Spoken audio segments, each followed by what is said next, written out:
பெற்றோர்கள் மரத்தினுடைய வேர்களை போன்றவர்கள், பிள்ளைகள் அதிலே பூத்து குலுங்கின்ற பூக்களை போன்றவர்கள். வேர்களினுடைய பலத்தை பொறுத்தே பூக்களினுடைய வசீகரம் அமையும். வேர்கள் பட்டு போனால் பூக்கள் கொட்டி போகும். இதுலேருந்து என்ன தெரியுது? இங்கிலீஷில் ஒரு ப்ராவர்ப் உண்டு, being a positive role model is the fastest and most powerful way to teach, because people do not hear your words as deeply as they feel your actions. அம்மா அப்பாவே ரோல் மாடலாக இருந்துட்டா அதை பார்க்குற பிள்ளைங்க அப்படியே செய்யுமா. நீ சொல்கிறத அது கேட்காதான், நீ என்ன செய்கிறியோ அதை செய்யுமா. உதாரணத்துக்கு, அப்பா வீட்டில் படுத்துட்டு பக்கத்து வீட்டு மாமா வந்தால் இல்லைன்னு சொல்லுப்பா அப்படின்னு சொன்னால் உடனே இல்லைன்னு சொல்லுவான். அடுத்த நாள் சினிமாவுக்கு போயிட்டு வந்து ஸ்பெஷல் கிளாஸ் போயிட்டு வந்தேன்னு உங்கள்கிட்டே சொல்லுவான். நீ தானே சொல்லித்தர. அப்பா குடிச்சிக்கிட்டு பிள்ளைய குடிக்காதப்பா, அம்மா தினம் சீரியல் பார்த்துக்கிட்டு அப்பா பிள்ளைங்கள சீரியல் பார்க்காதப்பா, எவன் கேட்பான்? உங்களுக்கு என்ன தார்மீக உரிமை இருக்கிறது நீங்கள் சொல்லுவதற்கு? இதுலேருந்து நம்ம தெரிஞ்சுக்கிறது என்ன? பிள்ளைங்க அம்மா அப்பாவோட வந்து அணையும், கேள்வி மீது கேள்வியாக கேட்கும், பதில் கிடைக்கிறதா என்று பார்க்கும். சின்ன பிள்ளைங்க வளரும்போது எல்லாரும் 10ஆம் வகுப்பு வரைக்கும் தான் படிக்க வைக்கிற பிள்ளைங்களை அங்கே வச்சுருக்கீங்கன்னு எனக்கு தெரியும். நல்லதொரு பள்ளியிலே சேர்த்திருக்கின்றீர்கள். அப்போது அந்த பிள்ளைங்க வளரும்போது தன்னுடைய செயல்களுக்கு பெற்றோர்களிடம் அங்கீகாரம் கிடைக்கிறதா என்று பார்க்கும். ஏன்னா அம்மா அப்பா தான் அதுக்கு ஹீரோ ஹீரோயின். அதோட மட்டும் இல்லை, தன்னிடம் அம்மாவும் அப்பாவும் அன்பு காட்டுகின்றார்களா? நீங்கள் எல்லாரும் அன்பாக தான் இருப்பீங்க, அதை வெளிப்படுத்துகிறோமாங்கிறதான் பிரச்சனையே. தன்னிடம் பெற்றோர்கள் நேரம் செலவு செய்கின்றார்களா? இதெல்லாம் பிள்ளைங்களுக்கு ஒன்றும் தெரியாதுன்னு நினைக்காங்க, எல்லாத்தையும் பார்க்கும். இது இல்லைங்கும்போது பிள்ளைகள் சிறிது சிறிதாக நட்பு வட்டாரத்தை நோக்கி செல்லும். எப்படி செழித்து வளருகின்ற ஒரு கொடியானது பக்கத்தில் பந்தல் போட்டால் பந்தலில் படரும். நீங்கள் பந்தல் போட தவறிவிட்டால், தந்தை தாயாக பக்கத்தில் இருக்க தவறிவிட்டால், முள் செடி பக்கத்தில் இருந்தால் அதில் படரும்.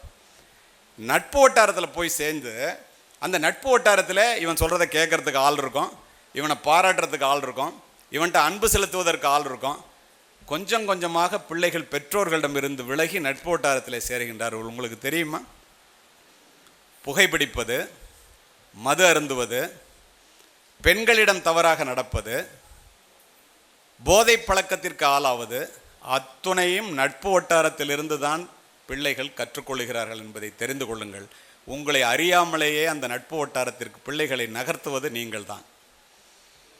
பெற்றோர்கள் தான் முதல் குற்றவாளிகள். என்னடா இப்படி சொல்கிறானே நினைக்காதீங்க. 3 பேர் சேர்ந்து ஒரு கொலை பண்ணிட்டான். 3 பேரும் காலேஜில் படிக்கிறவன். நான் அரெஸ்ட் பண்ணி அழைச்சிட்டு வர்றேன். 3 பேருடைய அம்மா அப்பாவும் வந்து தனித்தனியாக என்னை பார்க்கணுன்னு காலில் விழுந்து கதறாங்க. கொலையானவன் காவல்துறையிலே காவலர். இதை நீங்கள் நம்ப கூட முடியாது. ஒவ்வொரு அம்மா அப்பாவும் என்கிட்ட வந்து சொல்கிறாங்க, என் பிள்ளைய எப்படியாவது காப்பாற்றுங்க. எப்படிம்மா கொலை பண்ணவனை காப்பாற்றுறது? அவன் ரொம்ப நல்லவன், சேர்க்க சரியில்லை. 3 பேருடைய அம்மா அப்பாவும் பிள்ளை நல்லவன், சேர்க்க சரியில்லை. யார் கெட்டவன்? அப்போது இவ்வளவு பாசம் வைத்திருக்கின்ற நீங்கள் பிள்ளைகளிடம், உங்களுக்கு தெரியுமா, பிள்ளைகள் கெட்டு போகிறார்கள் என்பதை கடைசியாக தெரிந்து கொள்ளுகிறவர்கள் இந்தியாவிலே பெற்றோர்களாகத்தான் இருக்கின்றீர்கள். பால் தெரிந்து போவது பாத்திரத்திற்கு தெரியாது என்பதைப் போல கூடவே இருக்கின்ற நீங்கள் தான் உங்கள் பிள்ளைகள் தவறாக போகின்றார்கள் என்பதை கடைசியாக தெரிந்து கொள்கிறவர். ஏன்னா பிள்ளைங்க மேலே வச்சிருக்கிற அதீத நம்பிக்கை. நம்ம பிள்ளை கெட்டு போகாது. அப்போது இந்த பிள்ளைகள் வந்து நம்ம வந்து கூட இருந்து நேரம் செலவு செய்யவில்லை என்றால் கொஞ்சம் கொஞ்சமாக தள்ளி போகின்றார்கள். இப்போ இங்கே கிராமப்புறத்தில் இந்த பிரச்சனை இல்லை. நகர்ப்புறத்தில் என்னென்னா 2 பேரும் அம்மா அப்பாவும் வேலைக்கு போகிறவங்களா இருப்பாங்க. வேலைக்காரங்கிட்ட பிள்ளைய விட்டுட்டு போவோம், அல்லது கிட்ஸ் கார்டன், குழந்தைகள் வளர்ப்பு இடத்துல கொண்டு போய் விட்டு போவாங்க. அங்கே என்ன பிரச்சனை தெரியுமா?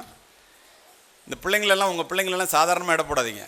1 பாத்ரூம் போனால் 2 பாத்ரூம் போனால் குளிச்சா பிள்ளைங்களை துடைக்கிறது, மறைவான இடங்களை தொட்டு துடைப்பது தாய் தந்தையாக இருக்க வேண்டும், இல்லாவிட்டால் தாத்தா பாட்டியாக இருக்க வேண்டுங்க. கிராண்ட் பேரண்ட்ஸ்னு போட்டு தான் நான் உள்ளபடியே பாராட்டுறேன். இந்த 2 பேரில் யாருனாலும் அந்த பிள்ளைங்க மகிழ்ச்சியாக அதை ஏற்றுக்கொள்கின்றன. ஸ்கூலில் டீச்சரோ வேலைக்கு போகிறவங்களோ வேலைக்காரியோ அதை செஞ்சால் பிள்ளைகளினுடைய மனதிலே சிறு வயதிலே வன்மம் உண்டாகி விடுகிறது. நாளடைவிலே அது வளர்ந்து அந்த பிள்ளை தான் அம்மா அப்பாவை கொண்டு போய் முதியோர் இல்லத்தில் விடுதுறான்னு உளவியல் ரீதியாக எழுதுறான். கண்டுபிடிப்பு. நீ எனக்கு செய்யலைல்ல, நான் உனக்கு செய்ய மாட்டேன். பிள்ளைகளை பெற்றோர்கள் தினம் 3 முறையாவது முகம் பார்த்து பேச வேண்டும். ஐ டு ஐ, கண்ணை பார்த்து பேச வேண்டும்.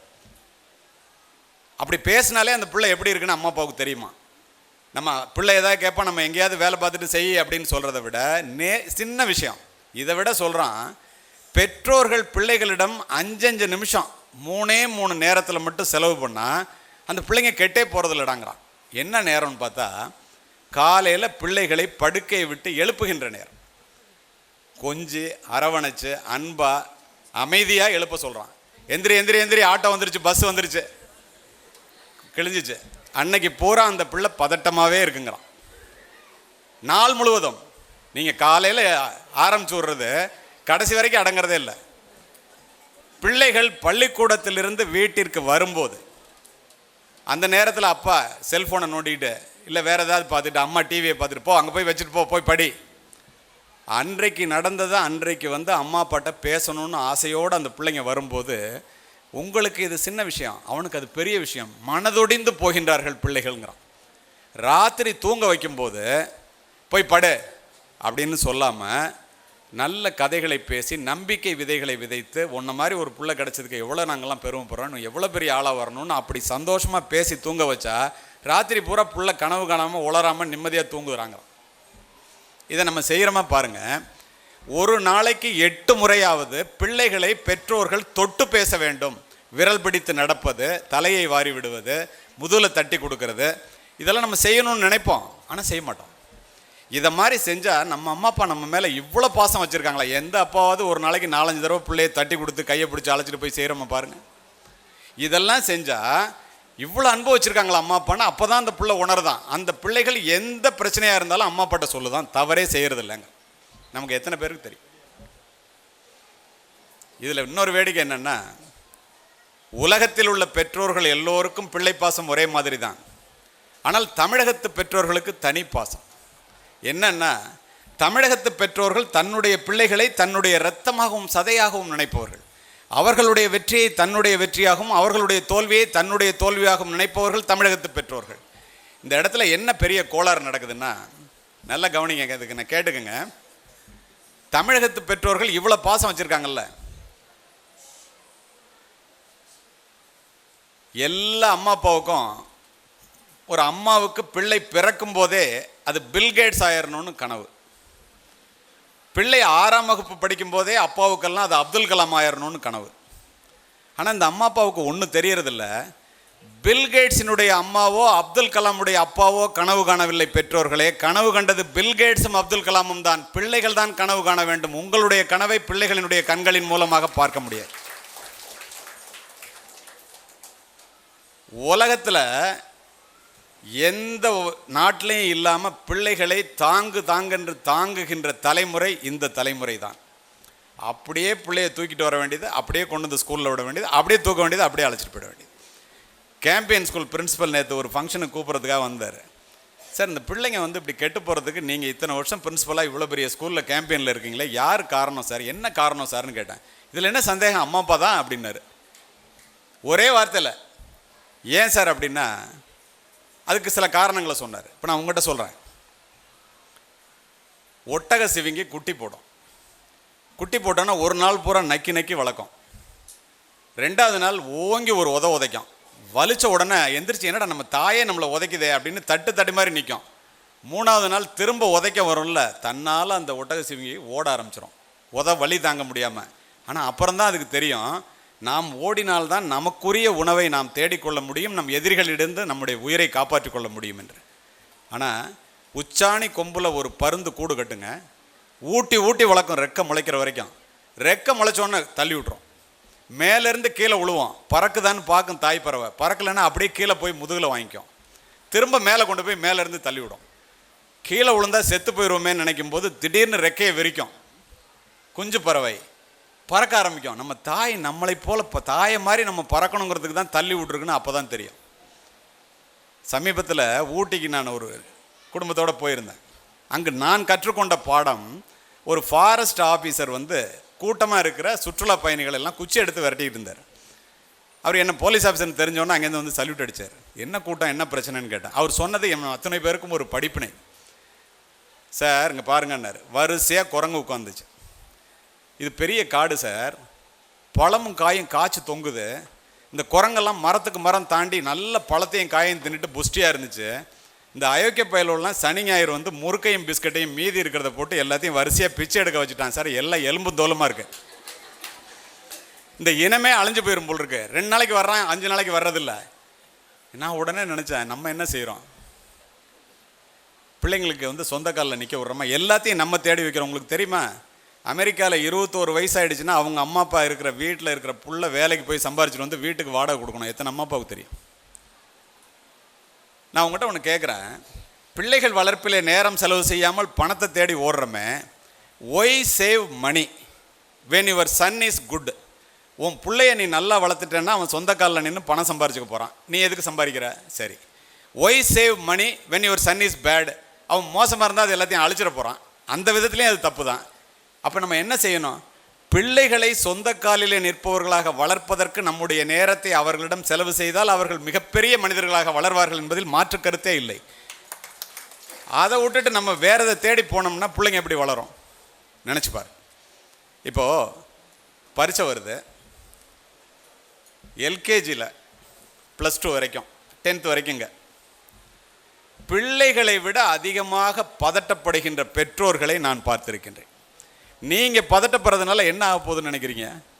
அது எதிர்மறையான விளைவுகளைத்தான் உண்டாக்கும். பரீட்சை வரும்போதுங்க பிள்ளைங்க பூரா நூற்றுக்கணக்கான பிள்ளைகள் மனநல மருத்துவர்களிடம் செல்லுகின்றார்கள். எத்தனையோ 10 பேர் 20 பேர் ட்ரெயினில் ஏறி வீட்டை விட்டு ஓடியாந்துடுறான். போலீஸ் பிடிச்சி கொண்டு போய் ஒப்படைக்கிறான். தமிழ்நாட்டில் மட்டும் +2 எக்ஸாம் ரிசல்ட் வரும்போது குறைந்தது 20 பேராவது தற்கொலை செய்து கொள்கிறார்கள். உலகத்திலே எந்த மூலையிலும் இது கிடையாது. எத்தனை பேருக்கு தெரியும்? வேணுகோபால்னு ஒரு ரிட்டையர்ட் ஜட்ஜை வச்சு ஒரு விசாரணை நடத்தினாங்க இதுக்காக. என்கிட்ட ஒரு கேஸ் இருந்துச்சு, அதை கேட்க அவர் என்னை கூப்பிட்டார். 200க்கு 200 3 சப்ஜெக்ட்லேயும் 200க்கு 200 மார்க் வாங்கணும்னு சொல்லி அந்த அம்மாவும் அப்பாவும் அந்த பிள்ளைய பாடப்படுத்தி 2 சப்ஜெக்டில் 200 வாங்கிடுச்சு. ஒரு சப்ஜெக்டில் 194. அதுக்கு மெடிக்கல் கிடைக்கல, மெடிசின். என் தெருவில் இருந்த பிள்ளை எனக்கு தெரியும். நான் அங்கேயே போலீஸ் ஆஃபீஸர். அவ்வளோ நல்ல பிள்ளை. திடீர்னு ஒடியாந்து கதறி சொல்கிறாங்க, ரிசல்ட் வந்த அன்னைக்கு நெருப்பு வச்சுட்டு கறிக்கட்டையாக கிடக்கு. எப்படி இருக்கும் எனக்கு நினச்சி பாருங்க. அந்த பிள்ளையிடம் மரண வாக்குமூலம் பதிவு செய்கின்ற துர்பாக்கிய நிலைக்கு ஆளானவன் நான். அந்த பிள்ளைகிட்ட கேட்டேன், ஏமா பரீட்சை எழுதும் போதே இதில் மார்க் குறைஞ்சி போகணும் உனக்கு தெரியும்ல, ஏமா இப்போ நெருப்பு வச்சுக்கிட்டேன்? எனக்கு அப்போவே தெரியும் சார். நினைவு வந்து மாறுது அந்த பிள்ளைக்கு. பக்கத்தில் நீதிபதி இருந்து மரண வாக்குமூலம் பதிவு செய்கிறாரு. நான் மட்டும் டாக்டர் ஆகலைன்னா எங்கள் அம்மா அழுதே செத்து போவாங்க சார். எங்கள் அப்பா அடிப்பாங்க சார். ஆசிரியர்கள்லாம் என்னை கேவலமாக பார்ப்பாங்க சார். பொது தேர்வு சத வெறி. உட்கார்ந்துருக்கிற அத்தனை அம்மா அப்பாவுக்கும் எல்லா பிள்ளைங்களும் எல்லா சப்ஜெக்ட்லேயும் 100க்கு 100 வாங்கணும். நீங்கள் இங்கே உட்கார்ந்துருக்கிறவங்க யாராவது எதுலையாவது 100க்கு 100 வாங்கிருக்கீங்களா? எப்படிங்க முடியும்? அது சிந்தித்து பாருங்கள். நான் ஒரு சப்ஜெக்டில் கூட 100க்கு 100 வாங்கினதே இல்லைங்க. இதை ஏன் சொல்கிறேன்னா, மதிப்பெண்கள் தேவைதான். மனித உயிர் மதிப்பெண்களை விட மேலானது என்பதை தெரிந்து கொள்ளுங்கள். பிள்ளைங்க செத்து போனதுக்கப்புறம் நீங்கள் என்ன பண்ணுவீங்க? அதே மாதிரி தாங்கி பிள்ளைகளிடம் நோ சொல்ல கற்றுக்கொள்ளுங்கள். எதை கேட்டாலும் வாங்கி தரது இல்லை. டயலாக், நான் பட்ட கஷ்டம் என் பிள்ளை படக்கூடாது. என் பிள்ளை அழுதான்னா அதை சாதிக்காமல் விடவே மாட்டான். முதல் குற்றவாளிகள் நீங்கள் தான். 11ஆம் வகுப்பு படிக்கின்ற ஒரு மாணவன் எதை கேட்டாலும் மோட்டர் பைக் வேணும்னு கேட்குறாரு. கிரெடிட் கார்டை கொடுத்து அப்பா வாங்கிக்க சொன்னார். திருச்சியிலங்க இப்போ 1 மாதத்துக்கு முன்னால். எதை கேட்டாலும் வாங்கி தருவார். ஏன்னா நான் பட்ட கஷ்டம் என் பிள்ளை படக்கூடாது. அடுத்து சினிமாவுக்கு போகிறதுக்கு காசு கேட்டான். இல்லைன்னொன்னே அடுப்படைக்கு போனால் மண்ணெண்ணை கணை தூக்கிட்டு போனால் நெருப்பு வச்சுட்டான் மாடி போய். இன்று வரை நடைப்பணமாக வாழ்கின்றார். பிள்ளைகளுக்கு சிரமத்தை கற்றுக் கொடுங்கள். உங்களுக்கு ஒரு சம்பவத்தை சொல்கிறேன். நான் SSLC பாஸ் பண்ணும்போது எங்கள் அப்பா 300 ரூபா பணம் வச்சுருந்தாங்க. மன்னர் சரபோஜி அரசினர் கல்லூரியில் சேர்க்கணும் அப்படின்னு எனக்கு விருப்பம். ஏன்னா அங்கே தான் 320 ரூபா ஸ்காலர்ஷிப் தருவான். எங்கள் அப்பாவுக்கு என்னை சென்ட் ஜோசப் காலேஜில் சேர்க்கணுன்னு ஆசை. ஒரு தகப்பனுக்கு 5வது வரைக்கும் படித்த விவசாயி என்னை அழைச்சிட்டு சென்ட் ஜோசப் காலேஜுக்கு போனாங்க. மார்க்கை பார்த்தோன்னா அட்மிஷன் தர்றேன்ட்டாங்க. ஹாஸ்டலில் தங்கி படித்தா 60 ரூபா பணம் கட்டணும். நீ தஞ்சாவூர்லேருந்து திருச்சிக்கு வந்தாலும் படிக்க முடியாது இந்த காலேஜில், ஹாஸ்டலில் தங்கணுன்ட்டாங்க. எங்கள் அப்பாட்ட சொன்னேன், உங்களால் அதெல்லாம் முடியாதுப்பா, போகலாம் நம்ம மன்னர் சரபோஜி அரசினர் கல்லூரிக்கு. என்ன அட்மிஷன் கிடைச்சத பணம் இல்லாதனால வேண்டான்னு சொல்லிட்டு மரங்கள் அடர்ந்த அந்த சாலையை பார்த்து கொண்டு என்னுடைய தாயிடம் வந்தேன். தாயை பற்றி உங்கள்கிட்ட இவ்வளோ நேரம் பேசினேன்ல, எங்கள் அம்மாட்ட வந்து அழுதேன். எங்கள் அம்மா சொன்னாங்க, வறுமை என்பது சிறுமை அல்லப்பா, வறுமையை கண்டு பயந்து விடாதே, ஒரு திறமை இருக்கு மறந்து விடாதேன்னாங்க. அதை அப்படியே எழுதி வச்சுக்கிட்டேன். அதுக்கப்புறம் மன்னர் சரபோஜி அரசு கல்லூரியில் சேர்ந்தேன், படித்தேன், போலீஸ் ஆஃபீஸர் ஆனேன். இது ஏன் சொல்கிறேன்னு தெரியுமா? எந்த கல்லூரியிலே மதிப்பெண்கள் இருந்தும் வறுமை காரணமாக எனக்கு கிடைக்கவில்லையோ அந்த கல்லூரியைப் போல நூற்றுக்கணக்கான கல்லூரிகள் இருக்கின்ற அந்த திருச்சி மாவட்டத்திற்கு மாவட்ட கண்காணிப்பாளராக மாறி அந்த கல்லூரியிலே 3 முறை முக்கிய விருந்தினராக உரையாற்றி இருக்கின்றேன். எங்கள் அப்பா என்னை அழைச்சிட்டு வந்து அவங்களுக்கு என்ன டாக்டர் ஆக்கணும்னு ஆசை, அடுத்த ஆசை. 300 ரூபாய் வச்சுட்டு மெடிக்கல் காலேஜ் பக்கத்தில் வந்து இறங்குறோம். உன்னை தான் டாக்டர் ஆக்க முடியலப்பா, இந்த மெடிக்கல் காலேஜ் செவுத்தையாவது தொட்டு பார்த்துட்டு வரேன்னு தொட்டு பார்த்துட்டு அழுதுகிட்டே வந்தாங்க. மன்னர் சரபோஜி அரசு கல்லூரிக்கு, தஞ்சாவூர் தெரியும் உங்களுக்கு, கல்லூரிக்கு போகிற பாதையில் மெடிக்கல் காலேஜ் வழியாக இறங்கி முந்திரி தோப்பில் போனோம். இந்த மனிதனுக்கு ஒரு மருத்துவ படிப்பின் மீது ஒரு ஏழை விவசாயிக்கு இவ்வளவு ஆசையா? இங்கு படிக்கும்போது சொன்னார்கள், இவர் ஒரு மருத்துவமனைக்கு சொந்தக்காரர், இவர் வீட்டில் 4 மருத்துவர்கள் இருக்காங்கன்னு. அதுக்கெல்லாம் நான் காரணம் இல்லை. என்னுடைய தந்தை ஏழ்மையின் காரணமாக அன்று ஏற்படுத்திய தாக்கத்தை, மார்க் இருந்துச்சு பணம் இல்லாதனால மெடிக்கல் காலேஜை சேர முடியல, எங்கள் அப்பா போய் மெடிக்கல் காலேஜ் செவுத்தை தொட்டு பார்த்துட்டு அழுதுட்டு வந்தாங்கடா. நானும் என்னுடைய மனைவியும் என்னுடைய பிள்ளைகளிடம் ஏழ்மையின் தாக்கத்தை சொல்லி சொல்லி வளர்த்த காரணத்தினால் இன்று என்னுடைய வீட்டிலே 4 மருத்துவர்கள் முதுகலை முடித்தவர்கள், நான் ஒரு மருத்துவமனைக்கு சொந்தக்காரன் என்றால் அத்துணையும் என்னுடைய ஏழை தந்தை என்னுடைய மனதிலே ஏற்படுத்திய தாக்கமே காரணம். பிள்ளைகளுக்கு பணத்தினுடைய அருமையை சொல்லி வளருங்கள். நீங்கள் வசதியாக இருந்தால் கூட ₹1 சம்பாதிப்பது எவ்வளவு கடினம் என்பது சொல்லித்தாருங்கள். பிள்ளைகளுக்கு ஆசைக்கு வாழாமல் தேவைக்கு வாழ கற்றுக் கொடுங்கள். பிள்ளைகளுக்கு அதிகமாக சொத்து சேர்த்து வைத்துவிட்டு போகின்ற பெற்றோர்களை விட பிள்ளைகளுக்கு சிக்கனமாக வாழ கற்றுக் கொடுத்து விட்டு போகின்ற பெற்றோர்கள் மேன்மையானவர்கள் என்பதை காவல்துறை அதிகாரியாக பல முறை கண்டிருக்கின்றனர். வெற்றி பெறுவதில் மட்டும்தான் மகிழ்ச்சி என்று சொல்லாமல் மகிழ்ச்சியாக இருப்பதுதான் வெற்றி என்று பிள்ளைகளுக்கு சொல்லித்தாருங்கள். பெற்றுக்கொள்வதில் மட்டும்தான் மகிழ்ச்சி என்று சொல்லாமல் விட்டு கொடுப்பதில் மகிழ்ச்சி இருக்கிறது, விட்டு கொடுத்தவர்கள் கெட்டு போனதில்லை, கெட்டு போனவர்கள் விட்டு கொடுத்ததில்லை என்று சொல்லித்தாருங்கள். இதெல்லாம் யார் சொல்லித்தரது? அவமானங்கள் இல்லாமல் வெகுமானங்கள் இல்லை என்பதை சொல்லித்தாருங்கள். நம்மை அவமதித்தவர்களை நாமும் அவமதிக்க நினைப்பது அகங்காரம். நம்முடைய உழைப்பின் மூலமாக நம்முடைய வாழ்க்கையை உயர்த்தி கொண்டு நம்மை அவமதித்தவர்களும் நம்முடைய காலிலே வந்து விழும்படி, நம்முடைய வீட்டில் வந்து வணங்கும்படி நம்முடைய உழைப்பின் மூலமாக நாம் உயர்ந்தோமையானால் அது மட்டும்தான் அங்கீகாரம் என்பதை பிள்ளைகளுக்கு சொல்லித்தாருங்கள். வார்த்தைகளால் வாழ்க்கை இழந்தவர்கள் வானத்து நட்சத்திரங்களைப் போல எண்ணிலடங்காதவர்கள். அம்மா அப்பா பிள்ளைங்களுக்கு முன்னால் தயவு செய்து சண்டை போடாதீங்க, கெட்ட வார்த்தைகளை பேசாதீர்கள். நான் ஏற்கனவே சொன்னேன், நீங்கள் என்ன செய்கிறீங்களோ அதுதான் பிள்ளைங்க சொல்லணும்னு சொல்லிட்டு.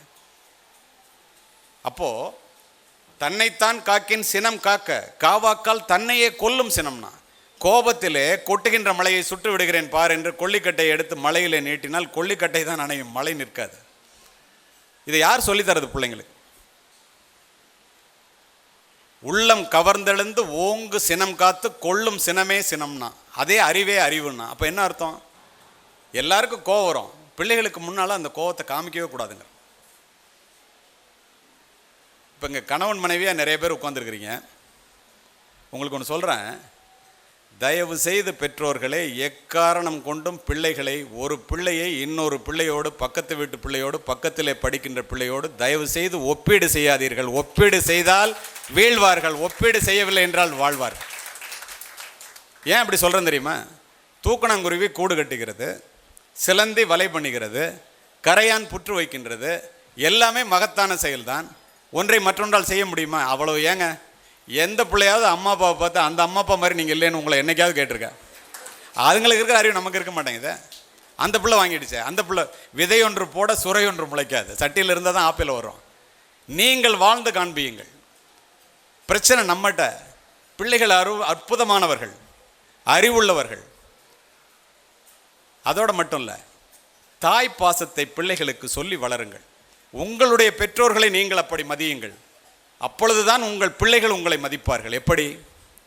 எல்லாரும் இருக்கிறதுலே பதிவு செய்கிறேனே, உங்களுடைய கஷ்டத்தை நீங்கள் உணர்கிற மாதிரி உங்கள் அம்மா அப்பாவோட கஷ்டத்தை நீங்கள் உணருங்க. உங்கள் பிள்ளைங்க உணர்தா இல்லையான்னு பாருங்கள். எப்படி தெரியுமா? தாயிலிருந்து தான் தலைமுறை தொடங்குகிறது. ஒவ்வொரு தாயும் ஒரு வரலாறு. தலைமுறை மாற்றத்தை உருவாக்கக்கூடிய தகுதி படைத்தவள் தாய் மட்டுமே. மாதா வயிறறிய வாழா ஒரு நாளும் என்கிறார் வாரியார். மாதாவை ஒரு நாளும் மறக்க வேண்டாம் என்கிறது உலக நீதி. அன்னையும் பிதாவும் முன்னறி தெய்வம் என்கிறது கொன்றை வேந்தன். உன் தாயையும் உன் தந்தையையும் கனம் பண்ணுவாயாக என்கிறது பைபிள். என்னுடைய தாயினுடைய காலடியிலே தான் சொர்க்கம் இருக்கிறது என்கிறார் நபிகள் நாயகம். அவர் அதோட விடலைங்க, சொர்க்கத்திற்கு போகின்ற வாசலை வீட்டிற்குள்ளே வைத்து விட்டு வெளியிலே சொர்க்கத்தை தேடுகின்றாய முட்டாளே, உன் தாய் தானடா சொர்க்கத்திற்கு போகின்ற வாசல். ஏன் தெரியுமா? நீ பிறப்பதற்கு முன்னால் 10 மாதம் உன்னை சுமந்து புரண்டு படுத்தால் கூட உனக்கு வலிக்குமே என்று தனக்கு வேண்டியதை விடுத்து உனக்கு வேண்டியதை எடுத்து உதிரத்தை கொடுத்து உணர்வினை பங்கு போட்டு உணர்ச்சிகளை பங்கு போட்டு உடலினை பங்கு போட்டு நீ பிறப்பதற்கு முன்னே உனக்காக இறைவனிடம் வேண்டிய ஒரு ஜீவன் இந்த உலகத்திலே உண்டென்றால் அது உன்னுடைய தாய் மட்டும்தான் என்று சொல்றோம். உண்மையா இல்லையா? யோசித்து பாருங்கள். அப்ப அப்படிப்பட்ட தாயை உண்டாக்கி பாலூட்டி வளர்த்த தாயை உமையவள் என்று உணரீரோ? உணர்ச்சி கட்டியிருப்பான் பாரதி. கண்ணை விளக்காக்கி கையை தொட்டிலாக்கி இரத்தத்தை பாலாக்கி நம்மை வளர்ப்பவள் தானே நம்முடைய தாய். பூமிக்குள்ளே இருக்கின்ற நீரானது கிணற்றின் மூலம் முகம் காட்டுவதைப் போல, பசுவினுடைய உடலிலே இருக்கின்ற பாலானது மடிக்காம்பிலே சுரப்பதைப் போல, தெய்வம் இறைவன் ஒவ்வொரு வீட்டிலும் தனித்தனியாக இருக்க முடியாது என்ற காரணத்தினால் இறைவனை படைத்தான் என்கிறது பைபிள். அப்படின்னா தாயினுடைய அந்தஸ்து, தாயினுடைய உயர்வு, தாயினுடைய நிலை, நீங்கள் உங்களுடைய தாயிடம் காட்டுகின்ற அன்பையும் மரியாதையும் பார்த்துத்தான் உங்கள் பிள்ளை உங்களிடம் காட்டும். ஓலை குடிசையிலே ஒழுகும் மழைநீரை குழந்தை மேல் படாமல் காப்பதற்காக ஒவ்வொரு தாயும் தன்னுடைய உடலை கூடாரம் ஆக்குகின்றீர்கள். பிள்ளைகள் நினைந்ததுண்டு, மழை நீரால் அல்ல, தாயினுடைய கண்ணீரால். நினைத்து பாருங்கள். தாயை போற்றி வீழ்ந்தவனும் இல்லை, தாயை தூற்றி வாழ்ந்தவனும் இல்லை. சித்திர சோலைகளாக இங்கே அமர்ந்திருக்கின்றீர்களே, உங்களுடைய வாழ்க்கை இப்படி சிறக்க உங்களுடைய தாய் எத்துணை முறை ரத்தம் சொரிந்தால் என்று நாம் எத்துணை பேர் சிந்தித்து பார்க்கின்றோம். இதை ஏன் இந்த இடத்துல பதிவு செய்கின்றேன்னு தெரியுமா? ஏதோ கோட்டெல்லாம் பேசிட்டு முன்னாள் காவல்துறை உயர் அதிகாரி பேசுகிறாரெலாம் நினச்சிக்காதீங்க. வரப்பிலே பில்லறுத்து வயலிலே களை எடுத்து கையிலே வடிகின்ற இரத்தத்தை காசாக்கி என்னுடைய ஏழை விவசாய தாய் என்னை படிக்க வைத்த காரணத்தினால் உங்கள் முன் நான் இன்று சிறப்பு விருந்தினராக உரையாற்றி கொண்டிருக்கேன். நீங்கள் அப்படி செய்யலைன்னா நாளைக்கு உங்களை காலேஜுக்கு அழைச்சிட்டு போய் எங்கள் அம்மா அப்பான்னு காமிக்கிறதுக்கே வைக்கப்படுறோம். முதிர்ந்த பிறகு உயிருள்ள பெற்றோர்கள் நேசிக்கப்பட வேண்டியவர்கள், உயிரற்ற அவர்களுடைய சொத்துக்கள் உபயோகப்படுத்தப்பட வேண்டியது. என்ன நடக்குது? உயிரற்ற சொத்துக்களை நேசித்து உயிருள்ள பெற்றோர்களை உபயோகித்து உதாசீனப்படுத்துகின்ற இளைய தலைமுறை அதிகமாக வளர்கிறது. காரணம் யார்?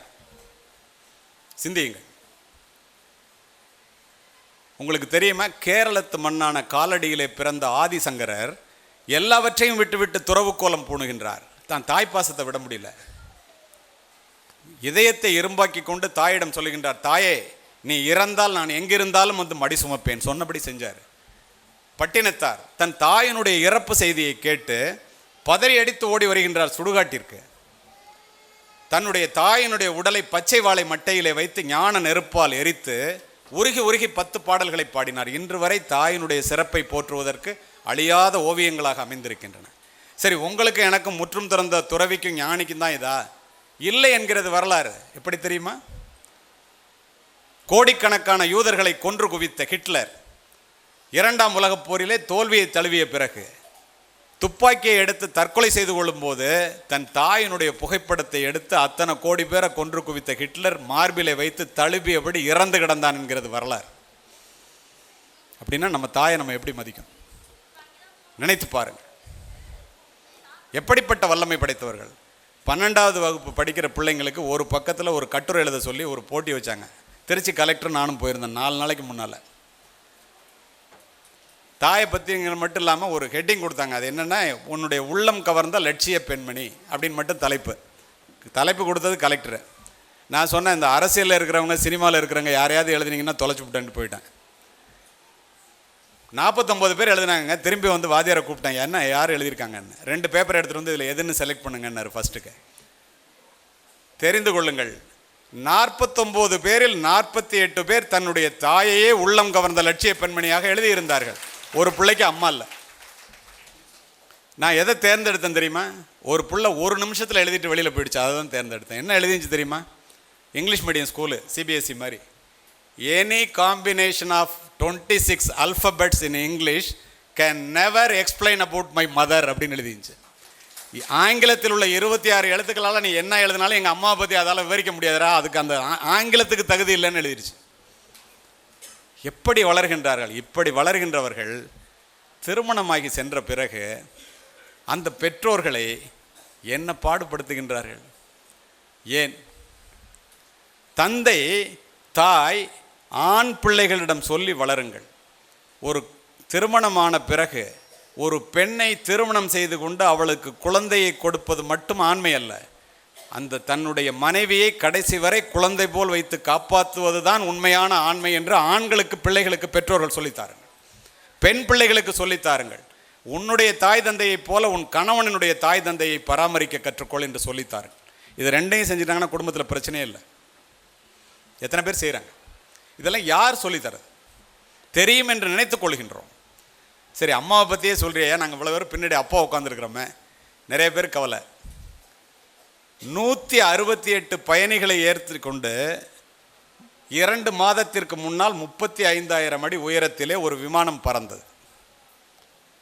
திடீர்னு ஒரு சத்தம், புகை மண்டலம், விமானத்தோட என்ஜின் ஆஃப் ஆகிடுச்சு. பைலட் காக்பிட்லேருந்து வெளியில் வர்றாரு. நடந்த சம்பவம். விமானத்தினோட என்ஜின் ஆஃப் ஆகிடுச்சு. மத்திய தரை கடல் மீது பறந்து கொண்டிருக்கின்றோம். 2 நிமிஷத்தில் கீழே விழுந்து சாக போகிறோம்.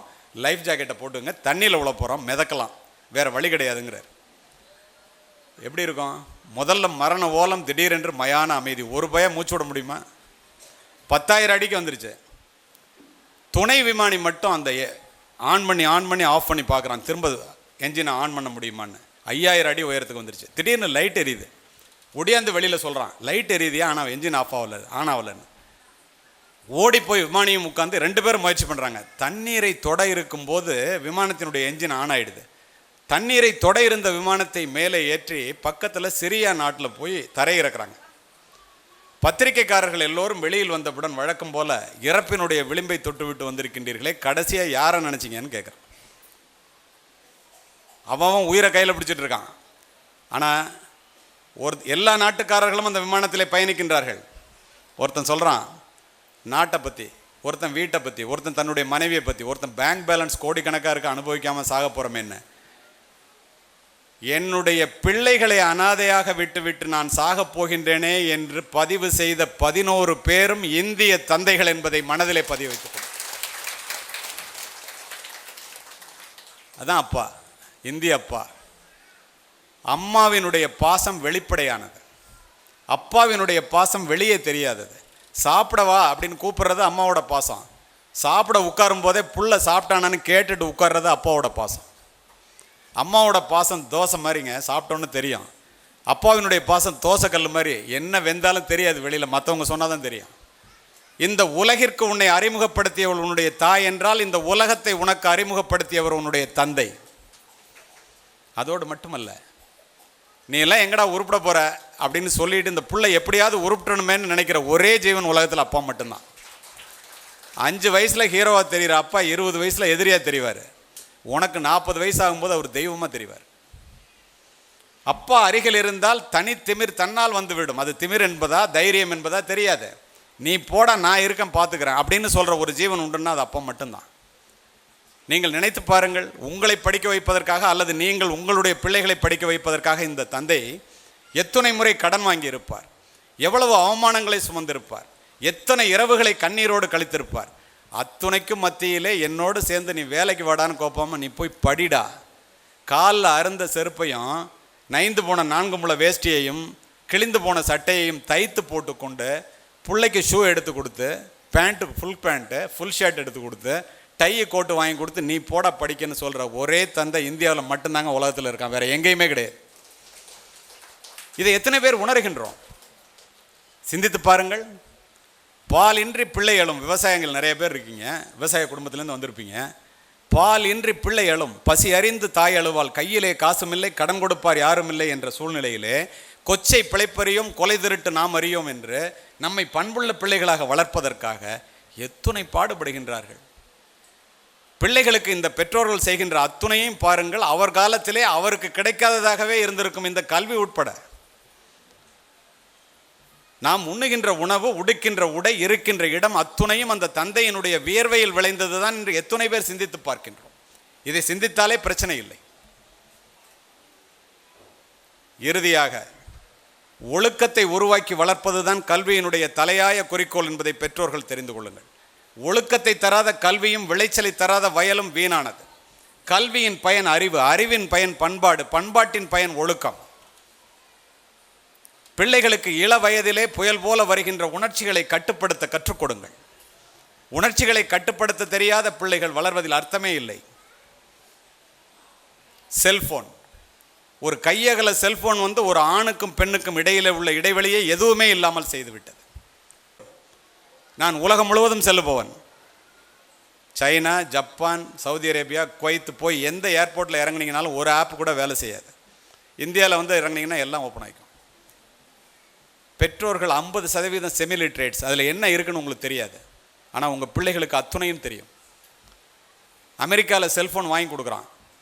பேரண்டல் கைடன்ஸ்னு ஒரு சாஃப்ட்வேரை உள்ளே வச்சு கொடுத்துட்றான். தப்பானதை புள்ள தொட்டால் அப்பாவுக்கு அலாரம் அடிக்கும். இது மாதிரி இருக்குன்னு உங்களுக்கு யாருக்காவது தெரியுமா? ஒரு நியூஸ் பேப்பர்னா படிச்சுட்டு தூக்கி போட்டுடலாங்க, ஒன்வே டிராஃபிக். ஒரு ஆபாச புத்தகம்னா போலீஸ் பிடிப்பான். ஆபாச படம்னா ஏ சர்டிஃபிகேட் வரும். ஆனால் உங்கள் பிள்ளைக்கு நீங்கள் ஒரு செல்ஃபோனை வாங்கி கையில் கொடுத்து தனியாக விட்டுட்டிங்கன்னா உலகத்தில் உள்ள அசிங்கங்கள் அத்துணையும் அதில் நிறைவேறும். ராத்திரி 9 மணிக்கு மேலே ஊன்னு சொல்லிட்டு ஒரு பிள்ளை செல்ஃபோன் எடுத்துகிட்டு வெளியில் போகுதுன்னா, போர்வை போத்துட்டு உள்ள லைட் எரியுதுன்னா அந்த குடும்பங்களில் இருள் சூழ இருக்கிறது என்று அர்த்தம். காவல்துறை அதிகாரியாக இதனை பதிவு செய்கின்றேன். செல்ஃபோனில், ஃபேஸ்புக்கில் தெரியாதவங்களோட ஃப்ரெண்ட் ரிக்வெஸ்ட் வந்தால் ஏற்றுக்காதீங்க. ஃப்ரீ ஆப்ஸ் வந்தால் டவுன்லோட் பண்ணாதீங்க. நம்ம ஃப்ரெண்ட்ஸுக்கு அனுப்பிச்சிட்டு பேசிட்டு மெசேஜ் கொடுத்துட்டு ஃபோட்டோ அனுப்பிச்சிட்டு அழைச்சிட்டு ப்ளூடிக் வந்துச்சு அப்படின்னு சொன்னால் அழைச்சிட்டாக்க உடனே பூனை கண்ணை மூடிட்டா உலகம் இருண்டு போகிற மாதிரி அல்ல. எல்லாம் ஹிஸ்ட்ரியில் குக்கீஸில் போய் டவரில் செட்டில் ஆகும். அதுக்கப்புறம் தான் உங்களுக்கு அடுத்தவங்களுக்கு வரும். எதை வேணாலும் எப்போ வேணாலும் கண்டுபிடிக்கலாம். சமீபத்தில் நடந்த உண்மையான நிகழ்ச்சியை சொல்லி முடிக்கின்றேன். வளர்ந்த பிள்ளைங்களும் அப்பா அம்மா வச்சுருப்பீங்க, சின்ன பிள்ளைங்களும் வளருவாங்க. செல்ஃபோனை கண்டுபிடிச்ச, ஆப்பிள் ஃபோனை கண்டுபிடிச்ச ஸ்டீவ் ஜாப்ஸ் சொல்கிறான், apple proved that a cell phone can change the world. Every once in a while a revolutionary product comes and it changes everything. My magical product proved it changes.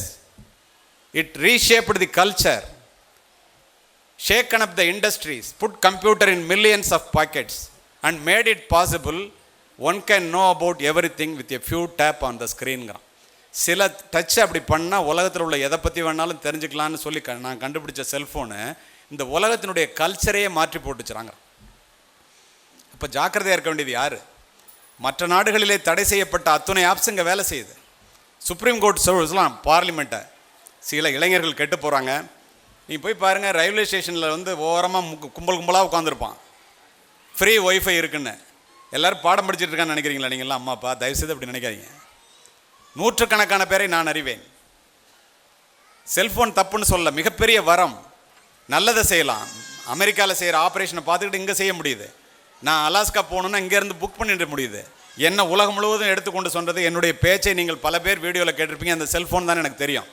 ஆனால் 19% தான் நல்லது, 81% கெட்டதை தான் நம்ம இளைஞர்கள் use பண்ணுறாங்க. ஒரு சொடுக்கிலே திரையிலே வந்து விழுகின்ற ஆபாச படங்கள் என்ற வெள்ளம் அமைதியான இந்திய குழந்தைகளினுடைய பண்பு நலன்களை அடித்து செல்கிறது. எங்கே திரும்பினாலும் ஒரு குழந்தை ஆபாசத்தையே பார்த்துச்சுன்னா அது இதுதான் உலகம் போல் இருக்குது, இதில் தான் நல்லது இருக்குது போல் இருக்குது, இது செய்யலைன்னா தப்பு போல் இருக்குன்னு நினைக்குது. மெச்சூரிட்டி வர்றதுக்குள்ளே நாலேஜ் வந்துடுதுங்க. உங்களுக்கு 35 வயசில் தெரிஞ்சது அவனுக்கு 15 வயசில் தெரியுது. அப்போ அதை கண்ட்ரோல் பண்ண வேண்டிய பொறுப்பு யாரிடம் இருக்கின்றது? சிந்தித்து பாருங்கள். ஹரியானாவில் ஜிண்டால் அப்படின்னு ஒரு பல்கலைக்கழகம், லா காலேஜில் படிக்கிறவன், 3வது வருஷம் படிக்கிறவன், அப்பா முன்னாள் மத்திய மந்திரி, ஒருத்தனோட அப்பா சுப்ரீம் கோர்ட்டில் ப்ராக்டிஸ் பண்ணி ஓய்வு பெற்றவர், பெரிய குடும்பம். இந்தியாவிலேருந்து ஒரு பொண்ணு போது, அப்பா அம்மா 2 பேரும் வாத்தியார். எம்பிஏ போய் அதே யூனிவர்சிட்டியில் சேருது. அங்கேருந்து ஹிர்திக், கரண், சின்கான்னு 3 பேர். இப்போ 40 நாளைக்கு முதல் ஜட்மெண்ட்டை சொல்கிறேன், செல்ஃபோன் எவ்வளோ டேஞ்சரஸ்னு. ஒரு பையன் அதில் ஃப்ரெண்ட் ரிக்வெஸ்ட் கொடுக்குறான் அந்த பொண்ணுக்கு. இந்த பொண்ணு உண்மையை நம்பிடுது. தமிழ்நாட்டிலேருந்து போன ஆசிரியர் அப்பா அம்மா 2 பேரும் எவ்வளோ கஷ்டப்பட்டு படிக்க வச்சுருப்பாங்க. அவன் அதை லவ் பண்ணுற மாதிரி நடிக்கிறான். அந்த பொண்ணு ஏமாந்துடுது. ஃப்ரெண்ட் ரிக்வெஸ்ட் கொடுக்குறான், ஏற்றுக்குது. ஒரு நாள் இரவு சொல்கிறான், பெற்றோர்கள் தயவு செய்து தெரிந்து கொள்ளுங்கள், நான் தான் உன்னை கல்யாணம் பண்ணிக்க போகிறேன்ல, உண்மையாக ஏமாத்துறேன்னு சொல்லிகிட்டே ஃப்ரெண்ட்ஸ்கிட்ட ஏமாத்துறான். அந்த பொண்ணுக்கு அது தெரியாது, பாவம் அபலை பெண், பேதை பெண். அசிங்கமாக ஒரு ஃபோட்டோவை அனுப்ப சொல்கிறான், அந்த பெண்ணோட ஃபோட்டோவை. அந்த ஒரு நிமிடம் அந்த பெண் எடுத்த முடிவு தன்னுடைய வாழ்க்கையை நார் நாராக கிழித்து போட போகிறது என்று தெரியாத அந்த அபலை பெண் தன்னோட ஃபோட்டோவை அனுப்பிச்சிட்றான். அதை ஆப்பிள் ஐக்ளவுடில் வச்சுக்கிட்டு யூனிவர்சிட்டி வெப்சைட்டில் போட்டுருவேன்னு பயமுறுத்தி அந்த பெண்ணினுடைய வாழ்க்கையை அவன் மட்டுமல்ல அவனுடைய நண்பர்களும் சேர்ந்து நார் நாராக கிழித்து போட்டு விட்டார். செத்து போயிடுவோன்னு தெரியும் போது அவங்க அப்பாவுக்கு ஃபோன் பண்ணுது. தமிழ்நாட்டிலேருந்து அம்மாவை அழைச்சிக்கிட்டு பறந்துக்கிட்டு போகிறாரு விமானத்தில். என்ன பிரயோஜனம்? செவுத்தில் போய் முட்டிக்கிறார், கம்ப்ளைண்ட் கொடுக்குறாரு. குற்றவாளியினுடைய பேக்ரவுண்டை பார்த்து எஃப்ஐஆர் போட மாட்டேங்கிறான். சுப்ரீம் கோர்ட்டுக்கு போகிறாரு. Supreme court has given direction to register a case and investigate பண்ணுறான். நல்ல ஒரு அதிகாரி இன்வெஸ்டிகேட் பண்ணுறாரு, காவல்துறை அதிகாரி. நல்ல ஒரு ஜட்ஜுக்கிட்ட போகுது. சுனிதான்னு ஒரு பெண் ஜட்ஜு, நீங்கள் வாட்ஸ்அப்பில் ஏதாவது அனுப்பிச்சா அந்த பக்கம் பார்த்துட்டாங்கன்னாக்கா ஓப்பன் பண்ணி உங்களுக்கு ப்ளூ டிக் வருது இல்லையா, அந்த ப்ளூ டிக்கை electronic form of evidence, it is just like a fingerprint. Finger பிரிண்ட்னா no two fingerprints are identical unless it is taken from the same finger of the same person பா. ஒரே கையில் இருக்கிற 2 விரலோட ரேகை ஒன்றா இருக்காது. அது மாதிரி அந்த ப்ளூ டிக்கை எடுத்துக்கிட்டு உன் செல்லேருந்து அந்த பொண்ணுக்கு போய் அல்லது இன்னொருத்தருக்கு போய் அவங்க பார்த்து உனக்கு ப்ளூ டிக் வந்தால் it is just like a fingerprint, conclusive ப்ரூஃப்னு 3 குற்றவாளிகளுக்கும் ஒரு பெண் நீதிபதி 20 ஆண்டு கடுங்காவல் தண்டனை விதித்து முதல் முறையாக தீர்ப்பு கோரியிருக்கின்றார். இதை ஏன் சொல்கிறேன் தெரியுமா? இவ்வளோ டேஞ்சர் இருக்குது. செல்ஃபோனை பிள்ளைங்கள்ட்ட கொடுத்துட்டு என் பிள்ளை நல்லா இருக்கும்னு நீங்கள் நினச்சிங்கன்னா மவுண்ட் ரோட்டில் நடை தவழுகின்ற பிள்ளையை அனுப்பிச்சிட்டு என் பிள்ளை பத்திரமா அந்த பக்கம் போயிடும்னா எப்படியோ அப்படி தான்.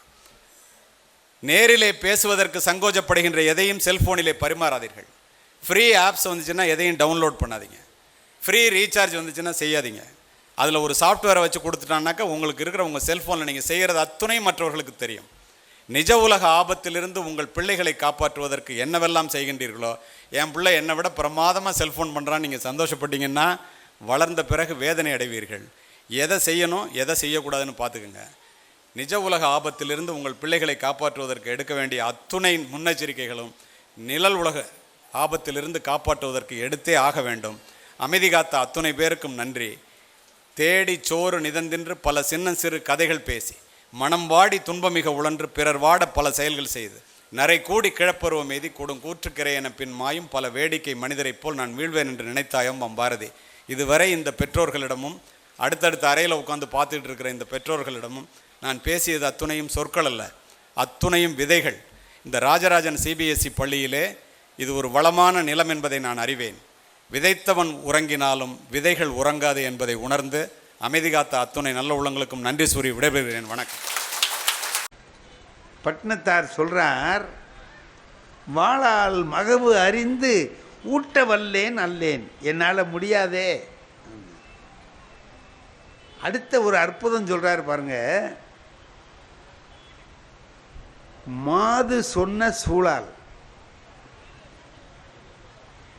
மனைவி ஒரு சபதம் போட்டாங்கிறதுக்காக, ஆணையிட்டாள்ங்கிறதுக்காக, மனைவி ஆணையிட்டாள் என்பதற்காக இளமையே துறந்து வாழ்ந்த ஒருவன், அது மாதிரி என்னால் வாழ முடியுமா? எல்லாத்தையும் விட்டுட்டு வந்தவர் பட்டினத்தார். அவர் சொல்றார், பட்டினத்தார் நம்ம நகரத்தார் சமூகத்தை சேர்ந்தவர் என்று எல்லாரும் அறிவார்கள். உயர்ந்த நிலையில் நின்ன ஒரு துறவி அப்படின்னு சொன்னால் பட்டினத்தார். அவர் சொல்றார், மாது சொன்ன சூழால் இறமை துறக்க வல்லேன். யார் தெரியுமா? சிதம்பரத்தில் இருக்கிறார் திருநீலகண்டர். திருநீலகண்டர் அவருக்கு வேலை என்ன? மண் பாண்டம் செய்து விற்பது. குயவர். திருநீலகண்டத்து குயவனார்க்கும் அடியேன்கிறார் சுந்தரமூர்த்தி சுவாமிகள். திருநீலகண்டத்து குயவனார்க்கும் அடியேன். குயவர் அவர். மண் பாண்டம் செஞ்சு வியாபாரம் பண்ணுறவர். சிவபெருமான்கிட்ட ரொம்ப பிரியமாக உள்ளவர், ரொம்ப பக்தி உள்ளவர். எதுக்கு எடுத்தாலும் என்ன சொல்லுவார் தெரியுமா? திருநீலகண்டம். சிவபெருமானை எவ்வளவோ பேர் சொல்லி அழைக்கலாம் இல்லையா? திருநீலகண்டம்னா அவருக்கு கண்டம் நீளமாக இருக்கும். விஷத்தை எடுத்து சாப்பிட்டார், ஆழகால விஷத்தை உண்டார். அது தொண்டையில் தங்கியது. அந்த கழுத்தை உடையவர், ஆகையினால நீல கண்டம், திருநீல கண்டம் அப்படின்னு ஒரு பேர். திருநீலகண்டம், திருநீலகண்டம்னு சொல்லுவார். அவர் மனைவியும் அப்படியே சொல்லுவாங்க. இவர் எப்படின்னு கேட்டிங்கன்னா, வெளியூருக்கெல்லாம் போவார், மண் பாண்டங்கள் கொண்டு போய் விற்றுட்டு வர்றாருல, அவருக்கு கொஞ்சம் சபலம் அதிகம். விலை மகளிர் இந்த மாதிரி இருக்கிற பெண்களோட எல்லாம் தொடர்பு கொண்டுட்டு வருவார். இதையெல்லாம் அப்படி சொல்லலை சேக்கிடார். அவர் எப்படி சொல்கிறார்? இன்பத்துறையில் எளியரானார்னார். இன்பத்துறையில் எளியரானார், கொஞ்சம் சீப்பாக நடந்துக்கிட்டார்னு அர்த்தம். அப்படி இப்படின்னு போயிட்டு வருவார்.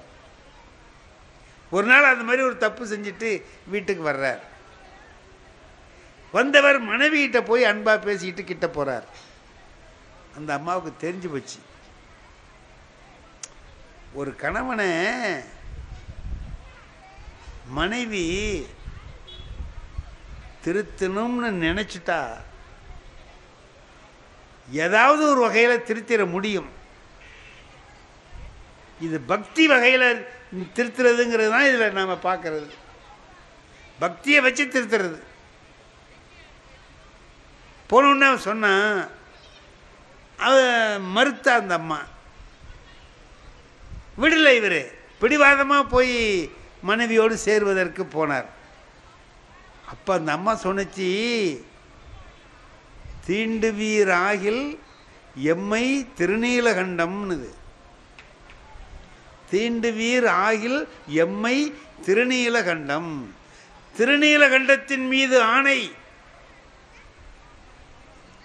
என்ன எம்மை தொடாதேன்னு. எம்மை தொடாதே அப்படின்னு திருநீலகண்டத்தின் மீது ஆணைன்னு சொல்லிட்டா, அதுக்கு பிறகு இவர் போய் தொட முடியாது.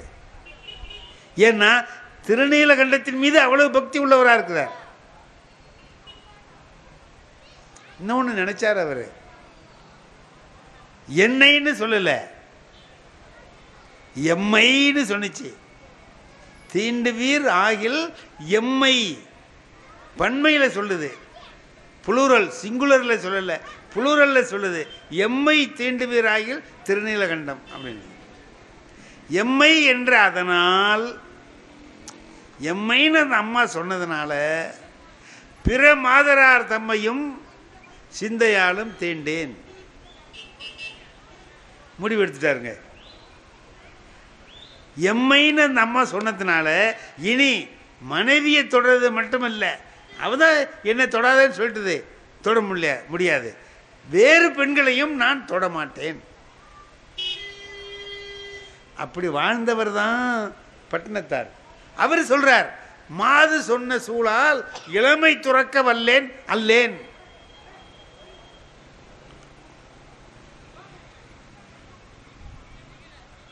எம்மை என்ற அதனால் பிற மாதரார் தம்மையும் உள்ளத்தாலும் நான் தொடமாட்டேன் அப்படின்னு சொல்லி முடிவு பண்ணிட்டார். இப்போ எப்படி இருக்கிறதுங்க வீட்டில்? கணவன் மனைவி 2 பேரும் இருக்கிற போது ஒருத்தர் தொடாமலே எப்படி இருக்கிறது? உடன் உறைவு மட்டும் இல்லை, மற்றது எல்லாம் செஞ்சாங்க அப்படின்னு எழுதுறாங்க. சமைக்கிறாங்க, சாப்பாடு கொண்டு வந்து கொடுக்குறாங்க, சாப்பாடு வைக்கிறாங்க, துணியெல்லாம் துவைச்சி கொடுக்குறாங்க, எல்லா வேலையும் செய்கிறாங்க. இவரால் அவங்க அம்மாவை தொட முடியாது. இவர் வெளியிலையும் எந்த தொடர்பையும் இல்லாமல் நிறுத்திட்டார். வயசு ஆகிட்டே இருக்கு. இதில் இன்னொரு பெரிய விஷயம் சொல்கிறார். இந்த ஒரு சாதாரண விஷயம், கணவன் மனைவி சேர்ந்து வாழலைங்கிற ஒரு விஷயத்தை என்னால் முடியுமா அப்படின்னு பட்டினத்தார் சொல்கிறதுக்கு என்ன காரணம்?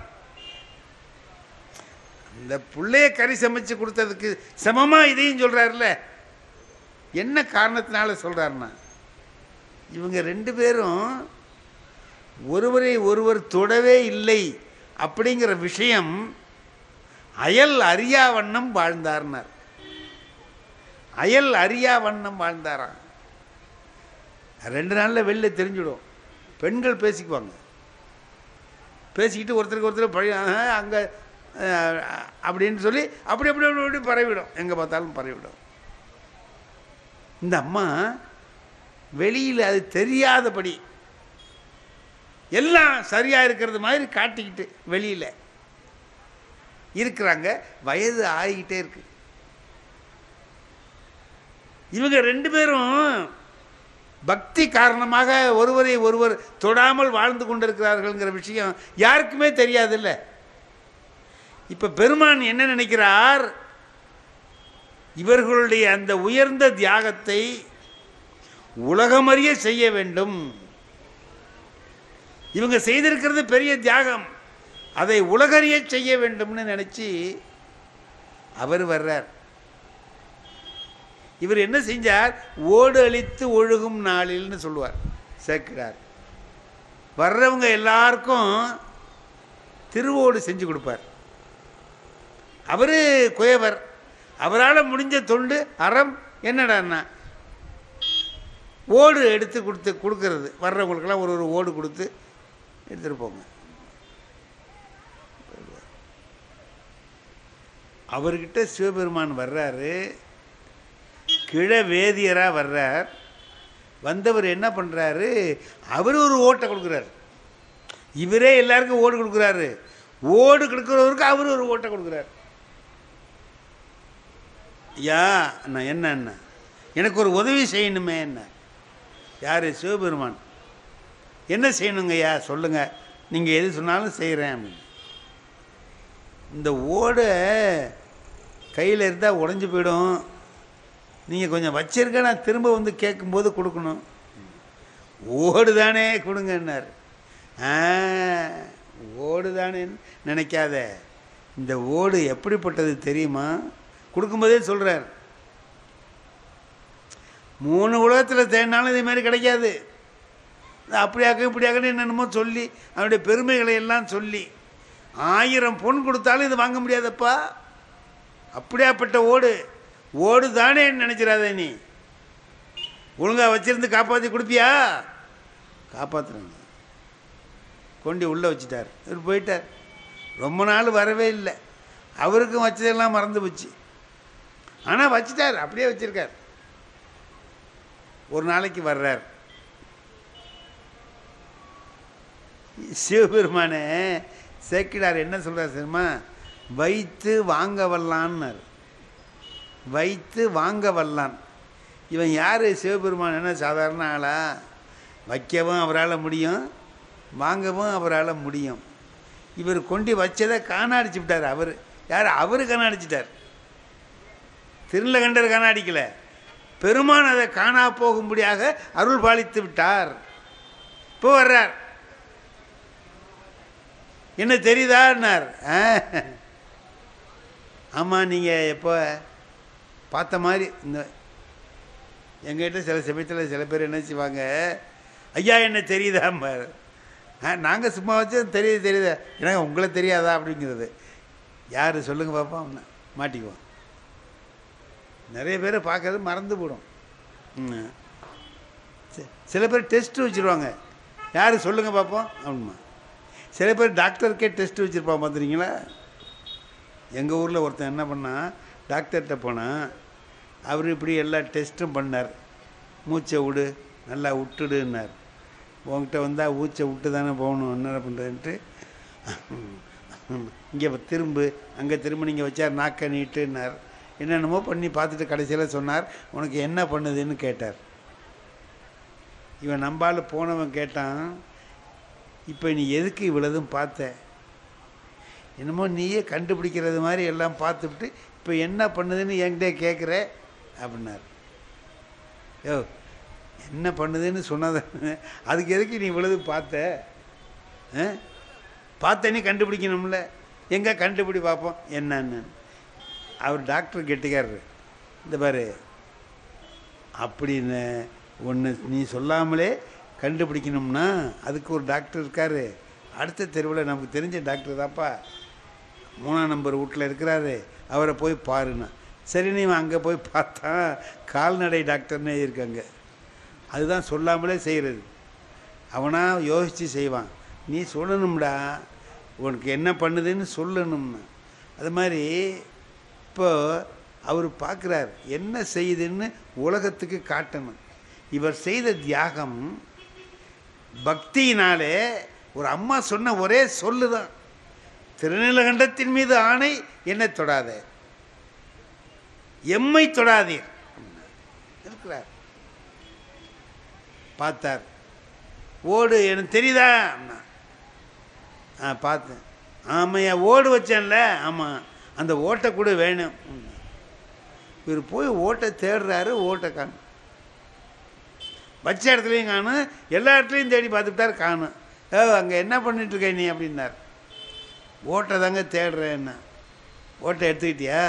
நான் தான் அப்போவே சொன்னேன்ல, இது சாதாரண ஓடு இல்லை, 3 உலகத்தில் தேடினாலும் கிடைக்காத ஓடுன்னு. அதை தெரிஞ்சுக்கிட்டு நீ எடுத்துக்கிட்ட போல இருக்கு. ஓடு திருடுறவனா நீ அப்படிங்க. ஐயா நான் அது மாதிரிலாம் செய்ய மாட்டேங்க ஐயா, உங்களுக்கு வேணும்னா அதுக்கு பதிலாக வேறு ஓடு, இந்த வேலையெல்லாம் வச்சுக்கூடாது, நான் கொடுத்த ஓடு தான் வரணும். நம்ம மாதிரி ஆளாக இருந்தால் என்ன செய்வான்? ஒரு பழைய ஓட்டை கூட கொடுத்து இதான் நீ கொடுத்ததுன்றான்னு என்ன பண்ணுறேன்? அதுக்கு என்ன பண்ண முடியும்? நீ கொடுத்ததுக்கும் சான்று இல்லை, நான் கொடுக்குறதுக்கும் சான்று இல்லை, சரிதான்னு சொல்லிடலாம். ஆனால் அவர் அப்படி இல்லை, அந்த ஓடு தான் வேணும்னு பார்த்தார். இல்லை நான் வேற தரேனார், கேட்கல. இந்த பாரு இது மாதிரிலாம் சொல்லாத, நீ திருடிட்ட, என் ஓட்டை நீ திருடிட்ட. ஐயா அது காணா போச்சுங்க ஐயா, தெரியல, வேற தர்றேன்.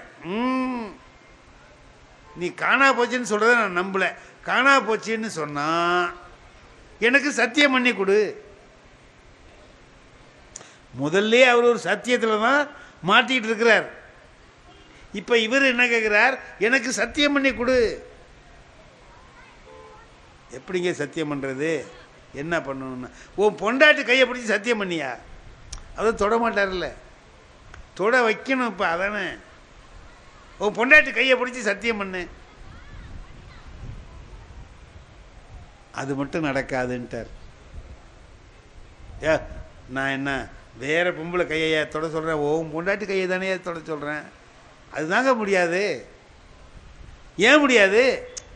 விடுங்க, தொட முடியாது, அவ்வளோ. வெளியில் தெரியாமல் அயல் அறியா வண்ணம், உடனுறைவு இல்லாத விஷயம், அயல் அறியா வண்ணம் வாழ்ந்தவர்கள் அவர்கள். ஆகையினால இப்போ சொல்லலை, இங்கே வான்னு குளத்துக்கு அழைச்சிட்டு போய் முழுவு உன் பொண்டாட்டி கையை தொட மாட்டேங்கன்ட்ட. இப்போ வா தில்லை வாழ் அந்தனர்கிட்ட கொண்டு போய் கேஸ் போகுது. அவங்க விசாரிக்கிறாங்க, ஏப்பா ஓடு என்னடாச்சு, என்னடா ஓட்டை வச்சுக்கிட்டு இவ்வளோ பெரிய ஓடு தானே, அந்த ஓட்டை அவரோட எடுத்துக்கார கொடுறார். இல்லைங்க காணா போச்சு. அப்போ காணா போச்சுன்னு சொன்னால் சத்தியம் பண்ணி கொடு. அவர் தான் கேட்குறாருல, சத்தியம் பண்ணி கொடு. நான் தான் சத்தியம் பண்ணி தரேங்கிறேனே. அவன் என்னங்க பொண்டாட்டி கையை பிடிச்சி சத்தியம் பண்ண மாட்டேங்கிறான் அப்படின்னா. அதுதாங்க முடியாது. ஏன் முடியாது? அது முடியாது. நீ போ, அதெல்லாம் முடியாது. நீ எப்போ காணா அடிச்சிட்டேன்னு சொல்கிறியோ போய் கையை பிடிச்சி அந்த குளத்தில் போய் முழுகு, சத்தியம் பண்ணு போ அப்படின்னு அனுப்பிட்டாங்க. இவர் விருன்னு வந்தார், ஒரு மூங்கி கம்பை எடுத்தார். நீ அந்த பக்கத்தை பிடி, நான் இந்த பக்கத்தை பிடிக்கிறேன்னு 2 பேரும் முழுகுனாங்க. இந்த மூங்கியை தொட சொல்லனா, பொண்டாட்டி கையில் தொட சொன்னேன், நீ மூங்கியை பிடிக்கிற. யா மூங்கியை தாங்க பிடிக்க முடியும், வேற ஒன்றும் பிடிக்கிற மாதிரி இல்லைன்ட்டார். என்னடா உண்மையை சொல்லுன்ட்டார். இப்போ உண்மையை சொல்லும்படியாக நிலைமை வருது. அப்படி சொல்லுகிறார். இறைவன் அவர்களுடைய அந்த பக்தியை மெச்சி அவர்களுக்கு இளமையை வழங்கினான் என்பதுதான் திருநீலகண்டர் புராணம். இந்த புராணத்தில் என்னங்க தெரியுது நமக்கு? இளமையை தியாகம் பண்ணியிருக்கிறாங்க. அதில் எப்படிப்பட்டவர்? ஒரு பழக்கம்னு சொன்னால் பழக்கத்தை மாற்றிக்க முடியுமா யாரா? இவரோ பிற பெண்களோடு பழகி பழகி பழகியவர். அப்படிப்பட்டவரை இன்னொரு பெண்ணோடு இல்லை, ஓ மனைவியோடையே பழகக்கூடாது, வேறு பெண்ணோடையும் பழகக்கூடாதுன்னா அதுலேருந்து திடீர்னு வர முடியுமா? இப்போது குடிச்சிக்கிட்டு இருக்கிறான், குடிக்கிறவனை போய் திடீர்னு நிறுத்துறான்னா கொஞ்சம் கொஞ்சமாக நிறுத்துறேம்மா, கொஞ்சம் கொஞ்சமாக நிறுத்தி வருவான், மறுபடியும் கொஞ்சம் கொஞ்சமாக ஏற்றிடுவான், இப்படி போயிடுவான். அப்போ அதுவே முடியாத போது பெண்களோடு சேர்ந்து வாழ்ந்து வாழ்ந்து வாழ்ந்து பழக்கப்பட்ட ஒருவன் எப்படி அதிலிருந்து திரும்பி வர முடியும்? ஆகையினால் இது போயிட்டான்.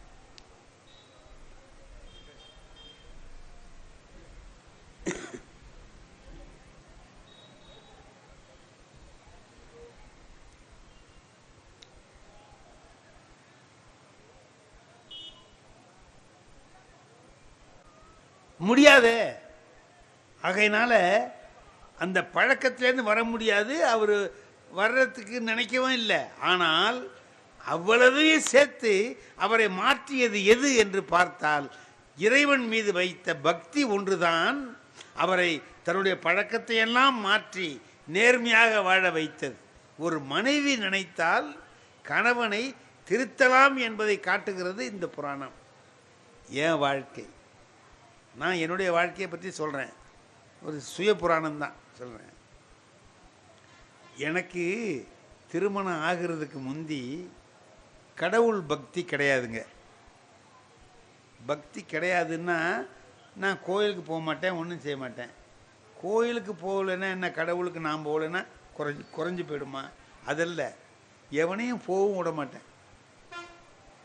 ஏண்டா அறிவு இருக்கா கோயிலுக்கு போகிறேன் அப்படி இப்படின்னு சொல்லி அவங்கள போக விடாமல் தடுப்பேன். எனக்கு கல்யாணம் ஆச்சு. கல்யாணம் ஆன உடனே ஒரு வாரம் 10 நாள் கோயிலுக்கெல்லாம் அழைச்சிட்டு போவாங்கல்ல. கோயிலுக்கு போகும்போது கோயிலுக்கு அழைச்சிட்டு போவாங்க, அவங்க சொந்தக்காரங்களாம் அழைச்சிட்டு போகிறேன். நான் போய் நின்றுட்டு, நான் வாசலில் நின்றுட்டு நீ போய் சாமி கும்பிட்டு வாண்டுருவேன். நான் வாசலில் நின்றுடுவேன். ஒரு வாரம் என் மனைவியால் ஒரு வாரம் தான் பொறுத்துக்க முடிஞ்சது. ஒரு வாரம் கழிச்சு ஒரு நாளைக்கு, ஏங்க உங்களுக்கு கடவுள் பக்தியே கிடையாதா? இல்லவே இல்லைன்ட்டு. அப்போ எனக்கு பக்தி இருக்கே, நான் சாமி கும்பிடலாமா? நீ வேணா கும்பிட்டுக்க, நான் கும்பிட மாட்டேன். சரிங்க, எங்கள் ஊரில் இருக்கிற போது தினம் கோயிலுக்கு போவேன், அதுமாரி நான் போவார். நீ வேணா போ, நான் வர மாட்டேன். ஒரு வாரம் போயிட்டு வந்து ஒரு செய்தி என்ன, இந்த தனியாக கோயிலுக்கு போகிறேன் இல்லைங்க. ஆமாம், இந்த பையனுவோ சின்ன பையனுவோ ஒன்றுக்கிட்டு கேலி பண்ணுறானுவோ. இப்படியா? சரி. அதில் ஒருத்தன் வந்து இடிச்சிட்டு போனான். பொதுவாக பொண்டாட்டியை ஒருத்தன் இடிச்சிட்டு போனான்னா புருஷங்காரனுக்கு கோபம் வருமா வராதா? எனக்கு வரணும்ல, வரல. எனக்கு கோபம் வரல. ஏன்னு கேட்டால் என் மனசில் என்ன ஓடுதுன்னு கேட்டால், கல்யாணத்துக்கு முந்தி நம்ம பண்ணிக்கிட்டு இருந்த வேலையை இப்போ வேறு எவனோ பண்ணுறான் அப்படின்னு நினச்சி இது பொண்டாட்டிக்கிட்ட சொல்ல முடியாதுல்ல. அவன் இடித்தவன் அவனை சொல்லணும், என்ன பண்ணுறான் பாரு அப்படி இப்படின்னு சும்மா ஒரு சத்தத்தை போட்டேன். என் மனைவி அறிவாளி. இதுக்கு ஏங்க நீங்கள் கத்துறீங்க, நீங்கள் என் கூட வந்திருந்தா இதெல்லாம் நடக்குமா? நான் தான் கோயிலுக்கு வரமாட்டேன். உங்களை கோயிலுக்குள்ளேயா கூப்பிட்டேன்? கோயில் வாசல் வரைக்கும் வாங்குங்க, நான் போய் சாமி கும்பிட்டு வரேன், 2 பேரும் சேர்ந்து வருவோம். இது தேவலாம் போல தான் இருந்துச்சு. மறுநாள் போகணும். கோயில் வாசல்கிட்ட போனால் நீங்கள் இதோட நின்றுங்க, இதுதான் உங்கள் எல்லை, இதோடு இருங்க, நான் உள்ளே போய் சாமி கும்பிட்டு வரேன்னு சொல்லிவிட்டு செருப்பை கட்டி அங்கே போட்டுட்டு போனேன். நான் கூப்பிட்டு, இந்த செருப்பை இங்கே போகிறேன், நான் பார்த்துக்கணுமான்னு. உங்களை பார்த்துக்க சொல்லலைங்களே. அப்புறம் அது பாட்டுக்கு அங்கே இருக்கட்டும், நீங்கள் பாட்டுக்கு இங்கே இருங்க. அது பாட்டுக்கு அங்கே இருக்கட்டும், நீங்கள் பாட்டுக்கு இங்கே இருங்க. அப்படின்னா என்ன அர்த்தம்? யாராச்சும் எடுத்துகிட்டு போனால் நம்ம சும்மா இருக்க முடியுமா? இப்போ பார்த்துக்கிறதுன்னா வேறு என்ன? சரி சரி நீ போ அப்படின்னேன். இப்போ அவர் சொல்கிறதுக்கு ஒரு அர்த்தம் உங்களுக்கு தெரியுதா? அது பாட்டுக்கு அங்கே இருக்கட்டும், நீங்கள் பாட்டுக்கு இங்கே இருங்கன்னா அதுவும் உள்ளே வராது, நீயும் வரமாட்டேன், 2 சமங்கிற மாதிரி. இந்த அவமானம் நமக்கு வேண்டியது தான் அப்படின்னு நினச்சிக்கிட்டு நான் நிற்கிறேன். எந்த கோயிலுக்கு போக மாட்டேன்னு சொன்னமோ அந்த கோயில் வாசல்லையே அவமானம் நடக்குது பாரு அப்படின்ட்டு. போன உடனே ஒரு 2 பேர் இங்கேருந்து வந்தான். செருப்புக்கெல்லாம் ஜோடிக்கு எவ்வளவு வாங்குறீங்கன்னு கேட்டான். நான், ஏய்யா என்னை பார்த்தா செருப்பு பார்த்துக்கிற ஆள் மாரி இருக்கா உனக்குன்னு. நான் பார்த்துக்கிட்டு இருக்கியே, போயா அப்படின்னேன். போகும்போது 2 பேரும் பேசிட்டு போகிறான். பொம்பளை செருப்புனா பார்த்துக்குவார் போல இருக்கு அப்படின்ட்டு போகிறான். ரொம்ப அவமானமாக போச்சு. வந்தவுடனே சொன்னேன், நீ பாட்டுக்கு செருப்பை போட்டு போயிட்ட, வர்றவன்லாம் ஜோடிக்கு எவ்வளோன்னு கேட்குறான். எனக்கு ரொம்ப அவமானமாக போயிட்டு உன்னால் அப்படின்னு. வருத்தப்படாதீங்க, நாளைக்கு நம்ம 2 பேரும் செருப்பு பார்த்துக்கிறவர்கிட்ட போட்டுருவோம், போட்டுட்டு உள்ளே போயிடுவோம். நான் தான் உங்களை சாமி கும்பிடாத சொன்னேன், சும்மா கோயிலுக்குள்ளே வாங்கலேன், மண்டபத்துக்கு போகல, அதுமாரி நினச்சிட்டு வாங்கலாம். சரி வாட்டு போயிட்டு எனக்கு செருப்பு பார்த்துக்கிறத விட இது தேவலாம் போல இருந்துச்சு, சரிதான் போட்டு உள்ளே போட்டேன். போனால் அன்றைக்கி தான் நான் பூஜையெல்லாம் பார்க்குறேன். முத கற்பூர ஆரத்தி நடக்கிற போது அப்படி இடி இடித்து எல்லோரும் என்ன செய்கிறாங்க பார்த்தீங்களான்னா, எல்லோரும் சாமி கும்பிட்றாங்க, நீங்கள் சும்மா நிற்கிறீங்களே என்ன, எனக்கு தான் பக்தி இல்லையே அப்படின்னு. இருந்தால் என்ன, இல்லைன்னா என்னங்க, சும்மா கும்பிடுங்களேன் அப்படின்னா. நான் அன்னைக்கு சும்மா கும்பிட்டேங்க, இன்னைக்கு வரைக்கும் எடுக்கல கையை.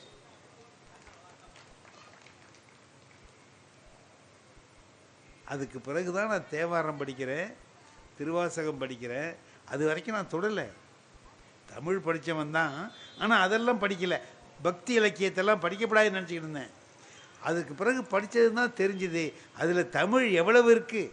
அதை புறக்கணிச்சிட்டு இருந்தமேன்னு நினச்சேன். அதில் ஒரு திருவாசகம் என் வாழ்க்கையே சொல்லுது.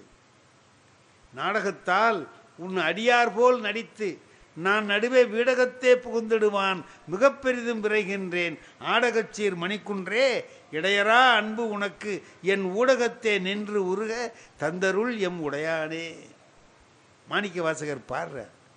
இது என்ன தெரியுமா, அவர் சொல்கிறார், நாடகத்தில் நடிக்கிறவன் வேஷம் போடுற மாதிரி நான் வேஷம் போடுறேன்ப்பா, உன் மேலே பக்தி உள்ளது மாதிரி இந்த பக்தியை உண்மையான பக்தியாக மாற்று அப்படின்னு மாணிக்க வாசகர் சொல்கிறார்.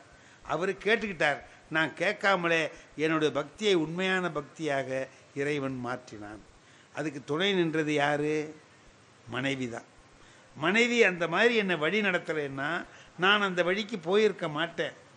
இப்போ திருநீலகண்டரை வழியை மாற்றி நல்வழிக்கு மாற்றியவர் யார்? அவருடைய மனைவி இல்லையா? ஒரு வார்த்தை இவன் எதிலடா அடங்குவான்னு பார்த்தா, எதில் அடங்குவான்? திருநீலகண்டத்தை சொன்னால் அடங்குவான். திருநீலகண்டத்தின் மீது ஆணை தீண்டாதே அப்படின்னு சொன்ன உடனே மாறி வந்தான். அதுதான் சொல்கிறார் பட்டினத்தார், மாது சொன்ன சூழால் இளமை துறக்க வல்லேன் அல்லேன் அப்படின்னார். 3வது என்ன? கண்ணப்ப நாயனார். கண்ணப்ப நாயனார் வரலாற்றை சொல்கிறார். 4 கண் இடந்து அப்ப வல்லேன் அல்லேன். 6 நாளியா பக்தி, வாழ்நாள் பூராவும் பக்தி செலுத்துறான். இன்னதுன்னு புரியல, ஒழுங்கா பக்தியும் செலுத்தலை. அவன் யார் அவன் அப்படின்னா, ஒரு வேடன், கல்லாத வேடன், முரட்டு வேடன். அங்கே வந்தானா இங்கே நாரும். அப்படிப்பட்ட வேடன்.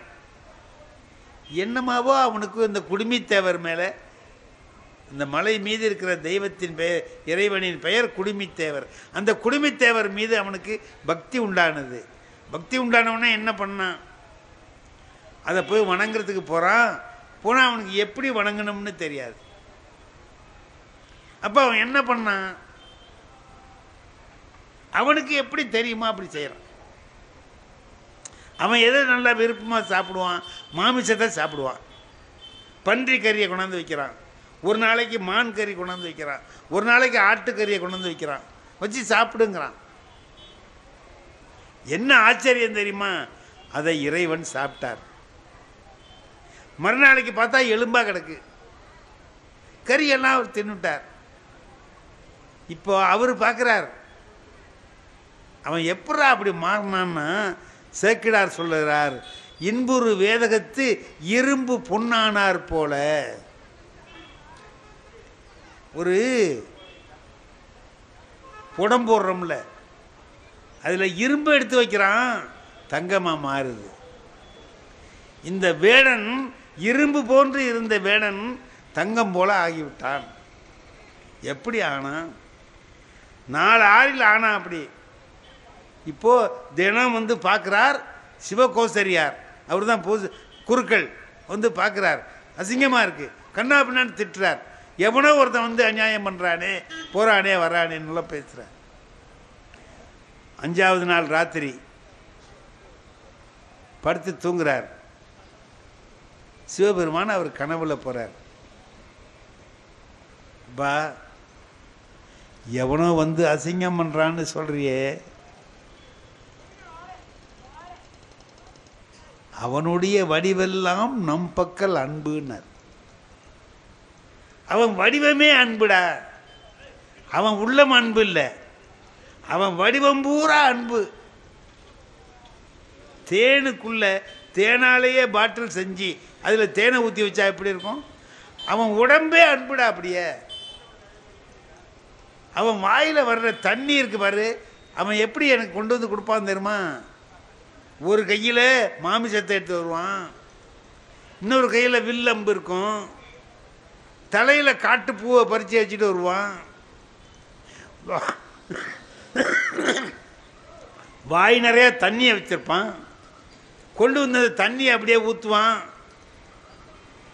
தலையில் இருக்கிற பூ, சிவகோசரியார் வச்ச பூவெல்லாம் செருப்பு காலால் தள்ளி விடுவான். தள்ள கொண்டு வந்து வாயில் இருக்கிற தண்ணியை ஊற்றுவான்.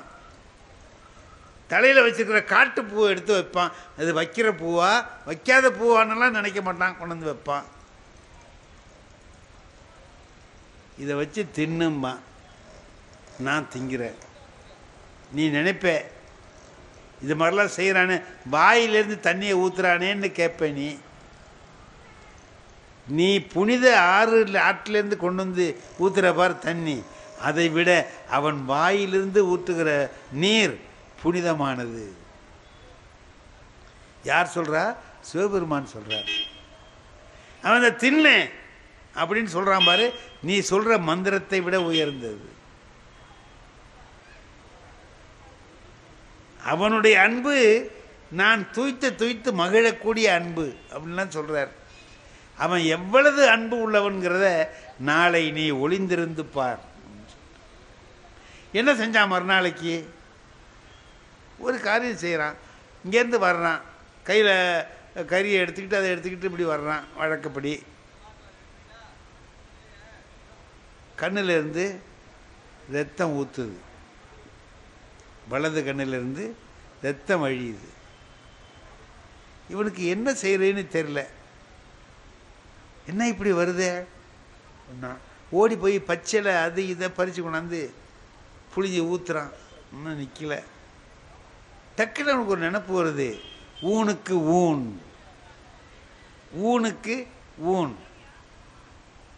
ஒரு இடத்துல சதை கிழிஞ்சு போச்சுன்னா வேறு இடத்துலேருந்து சதையை எடுத்து அந்த இடத்துல வைக்கலாம் அப்படிங்கிறது அவங்களுக்கு வேடர்களுக்கு தெரிஞ்ச ஒரு வைத்தியம். ஊனுக்குன்னா அந்த ஊனுக்கு நம்ம ஊனை வச்சா சரியாக போயிடும் இல்லையா? ஆமாம்.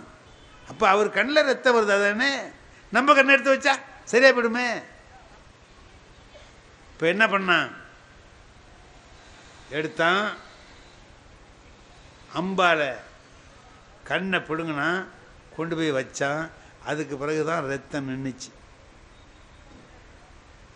ஆஹா, என்ன அருமையான காரியம் நான் செஞ்சிட்டேன் தெரியுமா? என் பெருமானுக்கு வழிந்த ரத்தத்தை நான் நிறுத்திவிட்டேன் அப்படின்னு கூத்து ஆடுறான். ஆடும்போதே பார்க்குறான், அடுத்த கண்ணில் ரத்தம் வருது, இடக்கண்ணில் ரத்தம் வருது. பார்த்தா என்னடா இந்த கண்ணில் வருது? இப்போ அவன் பயப்படவே இல்லை. அவன் ஒன்று சொல்கிறான், மருந்து கை கண்டேன் மற்றதனுக்கு அஞ்சேன்னா. எனக்கு தான் மருந்து தெரியுமே, ஏன் பயம்? என்ன கண்ணை வச்சா நின்றுன்னு தெரிஞ்சு போச்சான் அவருக்கு. நம்மள தான் இன்னொரு கண்ணு இருக்குல்ல, அதை எடுத்து வச்சுட்டு போகிறோம். என்ன பெரிய அன்பு இருந்தால் சொல்ல முடியும். ஒரு கண்ணு போயிட்டு இன்னொரு கண்ணை வச்சா நின்று போயிடும் அப்படிங்கிறதுக்கு இப்போ அன்பு பேத்து வைக்கலாம்னு நினைக்கிறதுக்கு முந்தி அவன் நினைக்கிறான். இப்போ ஒரு கண்ணு இருந்தது, நம்ம கண்ணை பிடுங்கி அதில் வச்சிட்டோம். இன்னொரு கண்ணை பிடுங்கிட்டோம்னா வைக்க முடியாதே, எங்கே இருக்குன்னு தெரியாது, அடையாளம் வேணும்ல. அப்போ என்ன செய்வோம்? நம்ம காலை எடுத்து அதில் அடையாளத்துக்கு வச்சுக்குவோம் அப்படின்னு செருப்பு காலை தூக்கி கண்ணில் அடையாளத்துக்கு வச்சுக்கிட்டு நோண்ட போகிறான். இப்போ என்ன ஆச்சு? கை வந்து ஒரு கை பிடிச்சிது சிவபெருமான் கையால். இதையெல்லாம் சிவகோசரியார் பார்த்துக்கிட்டு இருக்கிறார். ஒளிஞ்சு நின்று, மரத்தில் ஒளிஞ்சு நின்று பார்க்குறார். ஒரு நாள் கூட இவரை சிவபெருமான் தொட்டதில்லை. சிவகோசரியாருடைய பூசை எப்படிப்பட்டது? ஆகம விதிப்படி பூஜை செய்கிறார். என்ன மந்திரம் சொல்லணுமோ மந்திரம் சொல்றார். தண்ணியை எப்படி குடத்தில் கொண்டு வரணுமோ கொண்டு வர்றார். பொன்முகலி ஆற்றில் இருந்து குடத்தை நன்றாக விளக்கி தூய்மை செய்து அதிலிருந்து கொண்டு வர்றார். என்ன ஆகாரத்தை எப்படி நேம நிஷ்டையோடு செய்யணுமோ அப்படி செஞ்சு கொண்டாந்து படைக்கிறார். இவ்வளவு படைச்சேன், என்ன ஒரு நாள் கூட சிவபெருமான் வந்து என் கையை பிடிச்சதில்லை. இவன் கறியை கொண்டு போய் வைக்கிறான், வாயில் தண்ணி கொண்டாந்து ஊற்றுறான், தலையில் பூவை வச்சுட்டு வர்றான். ஏதாவது முறை தெரியுதா இவனுக்கு? தெரியாமலே இப்படிலாம் செய்கிறான். ஆனால் சிவபெருமான் அவனை கையால் பிடிக்கிறார். அவர் கை இங்கே பட்டுது. படும்போது என்ன சொல்லிட்டு செய்கிறார்? நெல்லு கண்ணப்ப, நெல்லு கண்ணப்ப. எப்படி பரஞ்சோதி சிறு தொண்டர் ஆனாரோ அது மாதிரி திண்ணன் என்ற பெயருடைய வேடன் கண்ணப்பன் ஆயிட்டான். கண்ணை எடுத்து அப்பியதனாலே அவன் கண்ணப்பன். யார் சொல்றா கண்ணப்பன்கிற பேரு? சிவபெருமானே சொல்றார். கலைமலிந்த சீர் நம்பி கண்ணப்பருக்கு அடியேன் சேர்க்கிறார் சுந்தரமூர்த்தி சுவாமிகள் திருத்தொண்டர் தொகையில் சொல்றார். எதுக்கு சொல்றேன்? நல்லா இதில் என்ன தெரியுது இதுலன்னு கேட்டிங்கன்னா, 2 வகையான பூஜை இருக்கு. ஆகம ரீதியான பூஜை ஒன்று, அன்பு வயப்பட்ட பூஜை ஒன்று. அன்பு வயப்பட்ட பூஜைக்கு இதுதான் செய்யணும், இது செய்யக்கூடாதுங்கிற வரைமுறைகள்லாம் கிடையாது. எதை வேணாலும் செய்யலாம். ஒரே ஒரு வரையறை தான், அன்பு இருக்கா இல்லையா. அன்பு இருந்தால் அதை செய்யலாம். இப்போது அபு பென் ஆடம்னு ஒரு இங்கிலீஷ் கதை எங்களுக்கு வந்துச்சு அந்த காலத்தில் நாங்கள் படிக்கிற போது. அபு பென் ஆடம்னு ஒருத்தன் இருக்கிறான். அவன் சின்ன பையன், எல்லாருக்கும் உதவி செய்வான். ஏதாவது சாமான் வாங்கணும்னா உடனே ஓடி போய் வாங்கிட்டு கொடுப்பான். யாராவது பார்வை இல்லாதவங்க நின்றுக்கிட்டு இருந்தாங்கன்னா அவங்கள எங்கே கொண்டு விடணுமோ கொண்டு போய் விடுவான். இப்போ எழுத தெரியாத பிள்ளைகளுக்கு எழுத கற்றுக் கொடுப்பான். இது சின்ன சின்ன உதவிகள் அவங்களால முடிஞ்சதெல்லாம் செஞ்சுக்கிட்டே இருப்பான். ஒரு நாள் ராத்திரி தூங்கிட்டு இருக்கிறான், ஏதோ சத்தம் கேட்குது, முழிச்சு பார்க்குறான், ஒரு தேவதை நின்றுக்கிட்டு எழுதிக்கிட்டு இருக்கு. முழிச்சவன் கேட்குறான் தேவதை கிட்ட, என்ன எழுதிட்டு இருக்கிற நீ அப்படின்னு கேட்டான். கடவுள் பக்தி ரொம்ப உள்ளவங்க யார் யார் அப்படின்னு நான் ஒரு பட்டியல் தயாரிக்கிறேன், லிஸ்ட் எடுத்துக்கிட்டு இருக்கிறேன். கடவுள் பக்தி உள்ளவங்க யார் யார் இந்த ஊரில் இருக்காங்கன்னு லிஸ்ட் எடுக்கிறேன். என் பேர் இருக்கான்னு கேட்குறான் அபு பென் ஆடம். என் பேர் இருக்கா பார்த்துது. இல்லையப்பா உன் பேர் இல்லை. இப்போ கடவுள் பக்தி எனக்கு இல்லைன்னு அர்த்தமா? என்ன இப்படி சொல்லிட்டே நீ? சரி போ விட்டுட்டான். மறுநாள் தூங்கிட்டு இருக்கிற போது சத்தம் கேட்குறது, எழுதிச்சு பார்க்குறான், வேற ஒரு தேவதை இதே மாதிரி எழுதிக்கிட்டு இருக்கு. நீ என்ன எழுதுறேன்னு கேட்டான். கடவுள் யார் யார் மேலே அன்பு வச்சிருக்காருன்னு லிஸ்ட் எடுக்கிறேன். நேத்தி யார் யாரெல்லாம் கடவுள் மேலே பக்தியாக இருக்கிறாங்க இன்னும் லிஸ்ட்டு. இன்னைக்கு கடவுள் யாருக்கிட்ட பக்தியாக இருக்கிறார் லிஸ்ட் எடுத்துகிட்டு இருக்கேன்னா. என் பேர் இருக்காருன்னா உன் பேர் தான் முதல் பேராக இருக்குன்னு. உன் பேர் தான் முதல் பேர். நீ எப்போ மனிதர்களுக்கு சேவை செய்கிறியோ அப்போ கடவுள் உன்கிட்ட பக்தியாக இருக்கான். கடவுள்கிட்ட பக்தியாக இருக்கிறத விட திருமூலர் அதை சொல்கிறார் பார்த்தீங்களா, படமாடும் கோயில் பகவர்க்கு ஒன்று ஈயின், நடமாடும் கோயில் நம்பர்க்கு அங்கு ஆகா. நடமாடும் கோயில் நம்பர்க்கு ஒன்று ஈயின், படமாடும் கோயில் பகவர்க்கு அங்கு அது ஆமே. நீ எல்லா மனிதர்களுக்கும் எப்போ உதவி செய்கிறியோ அப்போ கடவுள் உன்னை நோக்கி வருவான். ஒரு டால்ஸ்டாயினுடைய ஒரு கதை இருக்குங்க, அதை மட்டும் சொல்லி நான் முடிச்சுடுறேன்.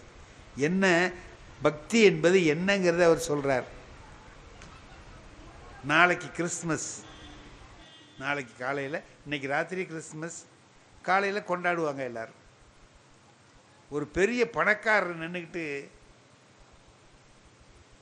கடவுளே என் வீட்டுக்கு நீ எழுந்தருள மாட்டாயா, வரமாட்டியா அப்படி இப்படின்னு சொல்லிட்டு ரொம்ப பக்தியோட உருகிறார். அதே மாதிரி ஒரு பெரிய ப்ரொஃபஸர், பேராசிரியர், ரொம்ப படித்தவர், அறிவாளி, அவரும் கூப்பிடுறார், வா என் வீட்டை நோக்கி வரமாட்டாயா, பரமண்டலத்தில் இருக்கிற பிதாவே அப்படி இப்படின்னார். கடவுள் பார்த்தார், உனவெல்லாம் கூப்பிட்டுக்கிட்டே இருக்கிறானுவ, போவோமே, சும்மா இங்கே இருக்கிறத போயிட்டு தான் வருவோமே. ராத்திரி 12 மணி, அது ரஷ்யாவில் எப்படி இருக்கும், குளிர் தாங்க முடியல, எங்கே பார்த்தாலும் பனிக்கட்டியாக இருக்கு. இவர் நல்ல உடை கூட இல்லை, போகிறார். அந்த பணக்காரன் கூப்பிட்டான் பாருங்க, அவன் வீட்டில் போய் பங்களாவில் போய் கதவை தட்டினார். பணக்காரன் வந்தான், யாருன்னே அப்படின்னா, நான் தான் கடவுள், நீ கூப்பிட்டியன்னு தான் வந்தேன். அரே கடவுளா, லே திருடுறதுக்கு பார்க்குறீங்களா, ஊடு புந்து திருடலான்னு பார்க்குறியா, போலீஸில் சொல்லி கொண்டு போயிடுவேன், ஓடி போயிடுவிட்டான். கடவுள் நினைக்கிறார், இந்த கூப்பிட்றானேன்னு வந்தால் விரட்டுறான். சரிவா, அறிவாளிகிட்ட போனார், அவர் பெரிய அறிவாளி, அவர் வீட்டில் கதவு தட்டினார். அவன் வந்தான், யார் நீ என்ன, நான் தான் கடவுள் வந்திருக்கேன்னார். இந்த மாதிரி எத்தனை பேர் கிளம்பியிருக்கீங்க என்ன, ஊரை ஏமாத்துறதுக்கு ஓடி போயிடு அப்படின்னா, கூப்பிட்றானுவோ வந்தாக்கா விரட்டுறானுவோ. சரி போட்டு போகிறார். எங்கேயோ ஒரு வெளிச்சம் தெரியுது, இதில் குளிர் இருக்குது, கடுமையான குளிர், பனி கொட்டுது. இவர் இங்கேருந்து போய் பார்த்தா அங்கே ஒரு குடிசை வீடு, அங்கே ஒரு சிம்னி விளக்கு வச்சுருக்கு, அதுதான் எரியுது தெரியுது. சரி போய் கதவை தட்டுவோம் அங்கே அப்படின்னு போய் கதவுல போய் கையை வைக்கிறாரு, தானாக திறந்துக்கிட்டுது, படல் திறந்துக்கிட்டுது. பார்த்தா உள்ளே ஒருத்தன் உட்காந்துட்டு செருப்பு தைச்சிக்கிட்டு இருக்கான். எப்போ, ராத்திரி 1 மணிக்கு. பார்த்த உடனே, யோ உள்ளே வா அப்படின்னா, வெளியில் பனி கொட்டுது, நிற்காத, உள்ளே சில்லுன்னு காற்று வருது, கதவை சாத்திட்டு உள்ளே வந்து உட்காருன்னா. அவன்லாம் ஓடி போயிடுன்னா, இவன் உள்ளே வாங்குறான். போன உடனே, ஏயா இந்த குளூரில் எப்படி நீ இந்த நடு ராத்திரியில் கிளம்பி வந்த, சரி அந்த தோல் மேலே உட்கார், குளிராமல் இருக்கும், தோல் எல்லாம் வெட்டி போட்டிருக்கேன் பார், அது மேலே உட்கார் அப்படின்னா. அதில் உட்கார்ந்தார். நான் யார் தெரியுமான்னார். ஏ உட்காரியா, யார் தெரியுமாங்கிற, குளூரில் வந்து கிடக்கிற இரு. மனைவியை கூப்பிட்டான். இந்த குளூரில், விரைச்சி போகிற குளூரில் இந்த ஆள் எப்படி நடந்து வந்தார்னே தெரியல, நல்லா சூடாக டீ போட்டு கொண்டா, எனக்கும் கொண்டா அவருக்கும் கொண்டா, 2 பேரும் சாப்பிட்றோம் அப்படின்ட்டு டீ வாங்கி கொடுத்து, டீயை குடின்னா கடவுளை. டீ கடவுளை குடிக்கிறார், கடவுள் டீயை குடிக்கிறார். நல்ல சூடாக குடித்தார். நல்லா இருக்குப்பா டீ அப்படின்னார். நல்லா இருக்கட்டும், பேசாமல் படு இங்கேயே, இந்த குளிர் எப்படி அவனுக்கு தாங்குது அப்படின்னு அவன் போட்டிருந்த கிழிஞ்ச போர்வையை எடுத்து அவர்கிட்ட கொடுத்து, நீ போத்திக்கன்னா. அவர் போத்திக்கிட்டார். நீ படு, காலையில் எழுந்திரிச்சு நான் இந்த செருப்பை தைச்சி கொண்டு போய் காலையில் அவர்கிட்ட கொடுத்தேன்னா தான் எனக்கு பணம் கொடுப்பார். அந்த பணத்தை வாங்கி தான் நான் கிறிஸ்மஸ் கொண்டாடணும். காலைல ரொட்டி சுட்டு சாப்பிடுவோம், நீ இரு, நீ 2 ரொட்டி சாப்பிடலாம், நான் 2 ரொட்டி சாப்பிட்றேன், இரு அப்படின்னா. இல்லை எனக்கு கொஞ்சம் வெளியில் வேலை இருக்குது, நான் யாருன்னு சொல்லிட்டு போகிறேன்னார். நீ யாருன்னு சொல்ல வேணா, உட்கார் பேசாமல். இல்லைல்லப்பா நான் போகிறேன்னா. போவாதே, இந்த குளூரில் போய் நான் விரைச்சி போயிடுவேன், செத்து போயிடுவேன், நீ போவாதே அப்படின்னா. இல்லை நான் போகணுன்னா. போய் கதவை திறந்து வச்சுக்கிட்டு சொன்னால், நான் யாருங்கிறதே கேட்க மாட்டேங்கிறியே நீன்னா. நீ வந்ததுலேருந்து யாருன்னு சொல்லிட்டே இருக்கிறியே, சொல்லி தொலை அப்படின்னா. நான் தான் கடவுள் அப்படின்னா. ஏயா இதை ஒரு சேதின்னு சொல்கிறியே, சொல்லலாமா? இந்த ராத்திரியில் என் வீட்டுக்கு கடவுளை தவிர வேறு எவன்டா வருவான்னு. இதான் கதை, முடிஞ்சு வச்சு. இந்த ராத்திரியில் இந்த குளிரில் என் வீட்டு டீயை குடிக்கிறதுக்கு கடவுளை தவிர வேறு எவனால் வர முடியும்னு கேட்டான். டால்ஸ்டாய் எளிமையில் தான் இறைவனை பார்க்க முடியும்னு எழுதுறார். எளிமையில் தான் இறைவனை பார்க்க முடியும். அதை அந்த எளிமையில் இறைவனை கண்ட காட்சியை காட்டி பட்டினத்தார் சொல்லுகிறார், நாளாரில் கண்ணிடந்து அப்பவல்லேன் அல்லேன், ஆளாவது எப்படியோ காலத்தி அப்பருக்கே என்று முடிக்கிறார். அதைத்தான் இவர்கள் தலைப்பாக கொடுத்திருக்கிறார்கள். எளிமையாக இருக்க வேண்டும், தியாகம் செய்ய கற்றுக்கொள்ள வேண்டும். இவைகளெல்லாம் கடவுள் பக்தி உள்ளவர்களிடம் இருக்க வேண்டிய குணங்கள் என்பதை சொல்லி அருமையான வாய்ப்பளித்த பெருமக்களுக்கு எனக்கு உளமார்ந்த நன்றியை தெரிவித்து விடைபெறுகிறேன். நன்றி, வணக்கம். இந்த தகவல் உங்களுக்கு பிடிச்சிருந்தா லைக் பண்ணுங்க, உங்க ஃப்ரெண்ட்ஸுக்கு ஷேர் பண்ணுங்க, மறக்காம எங்க சேனலுக்கு சப்ஸ்கிரைப் பண்ணுங்க.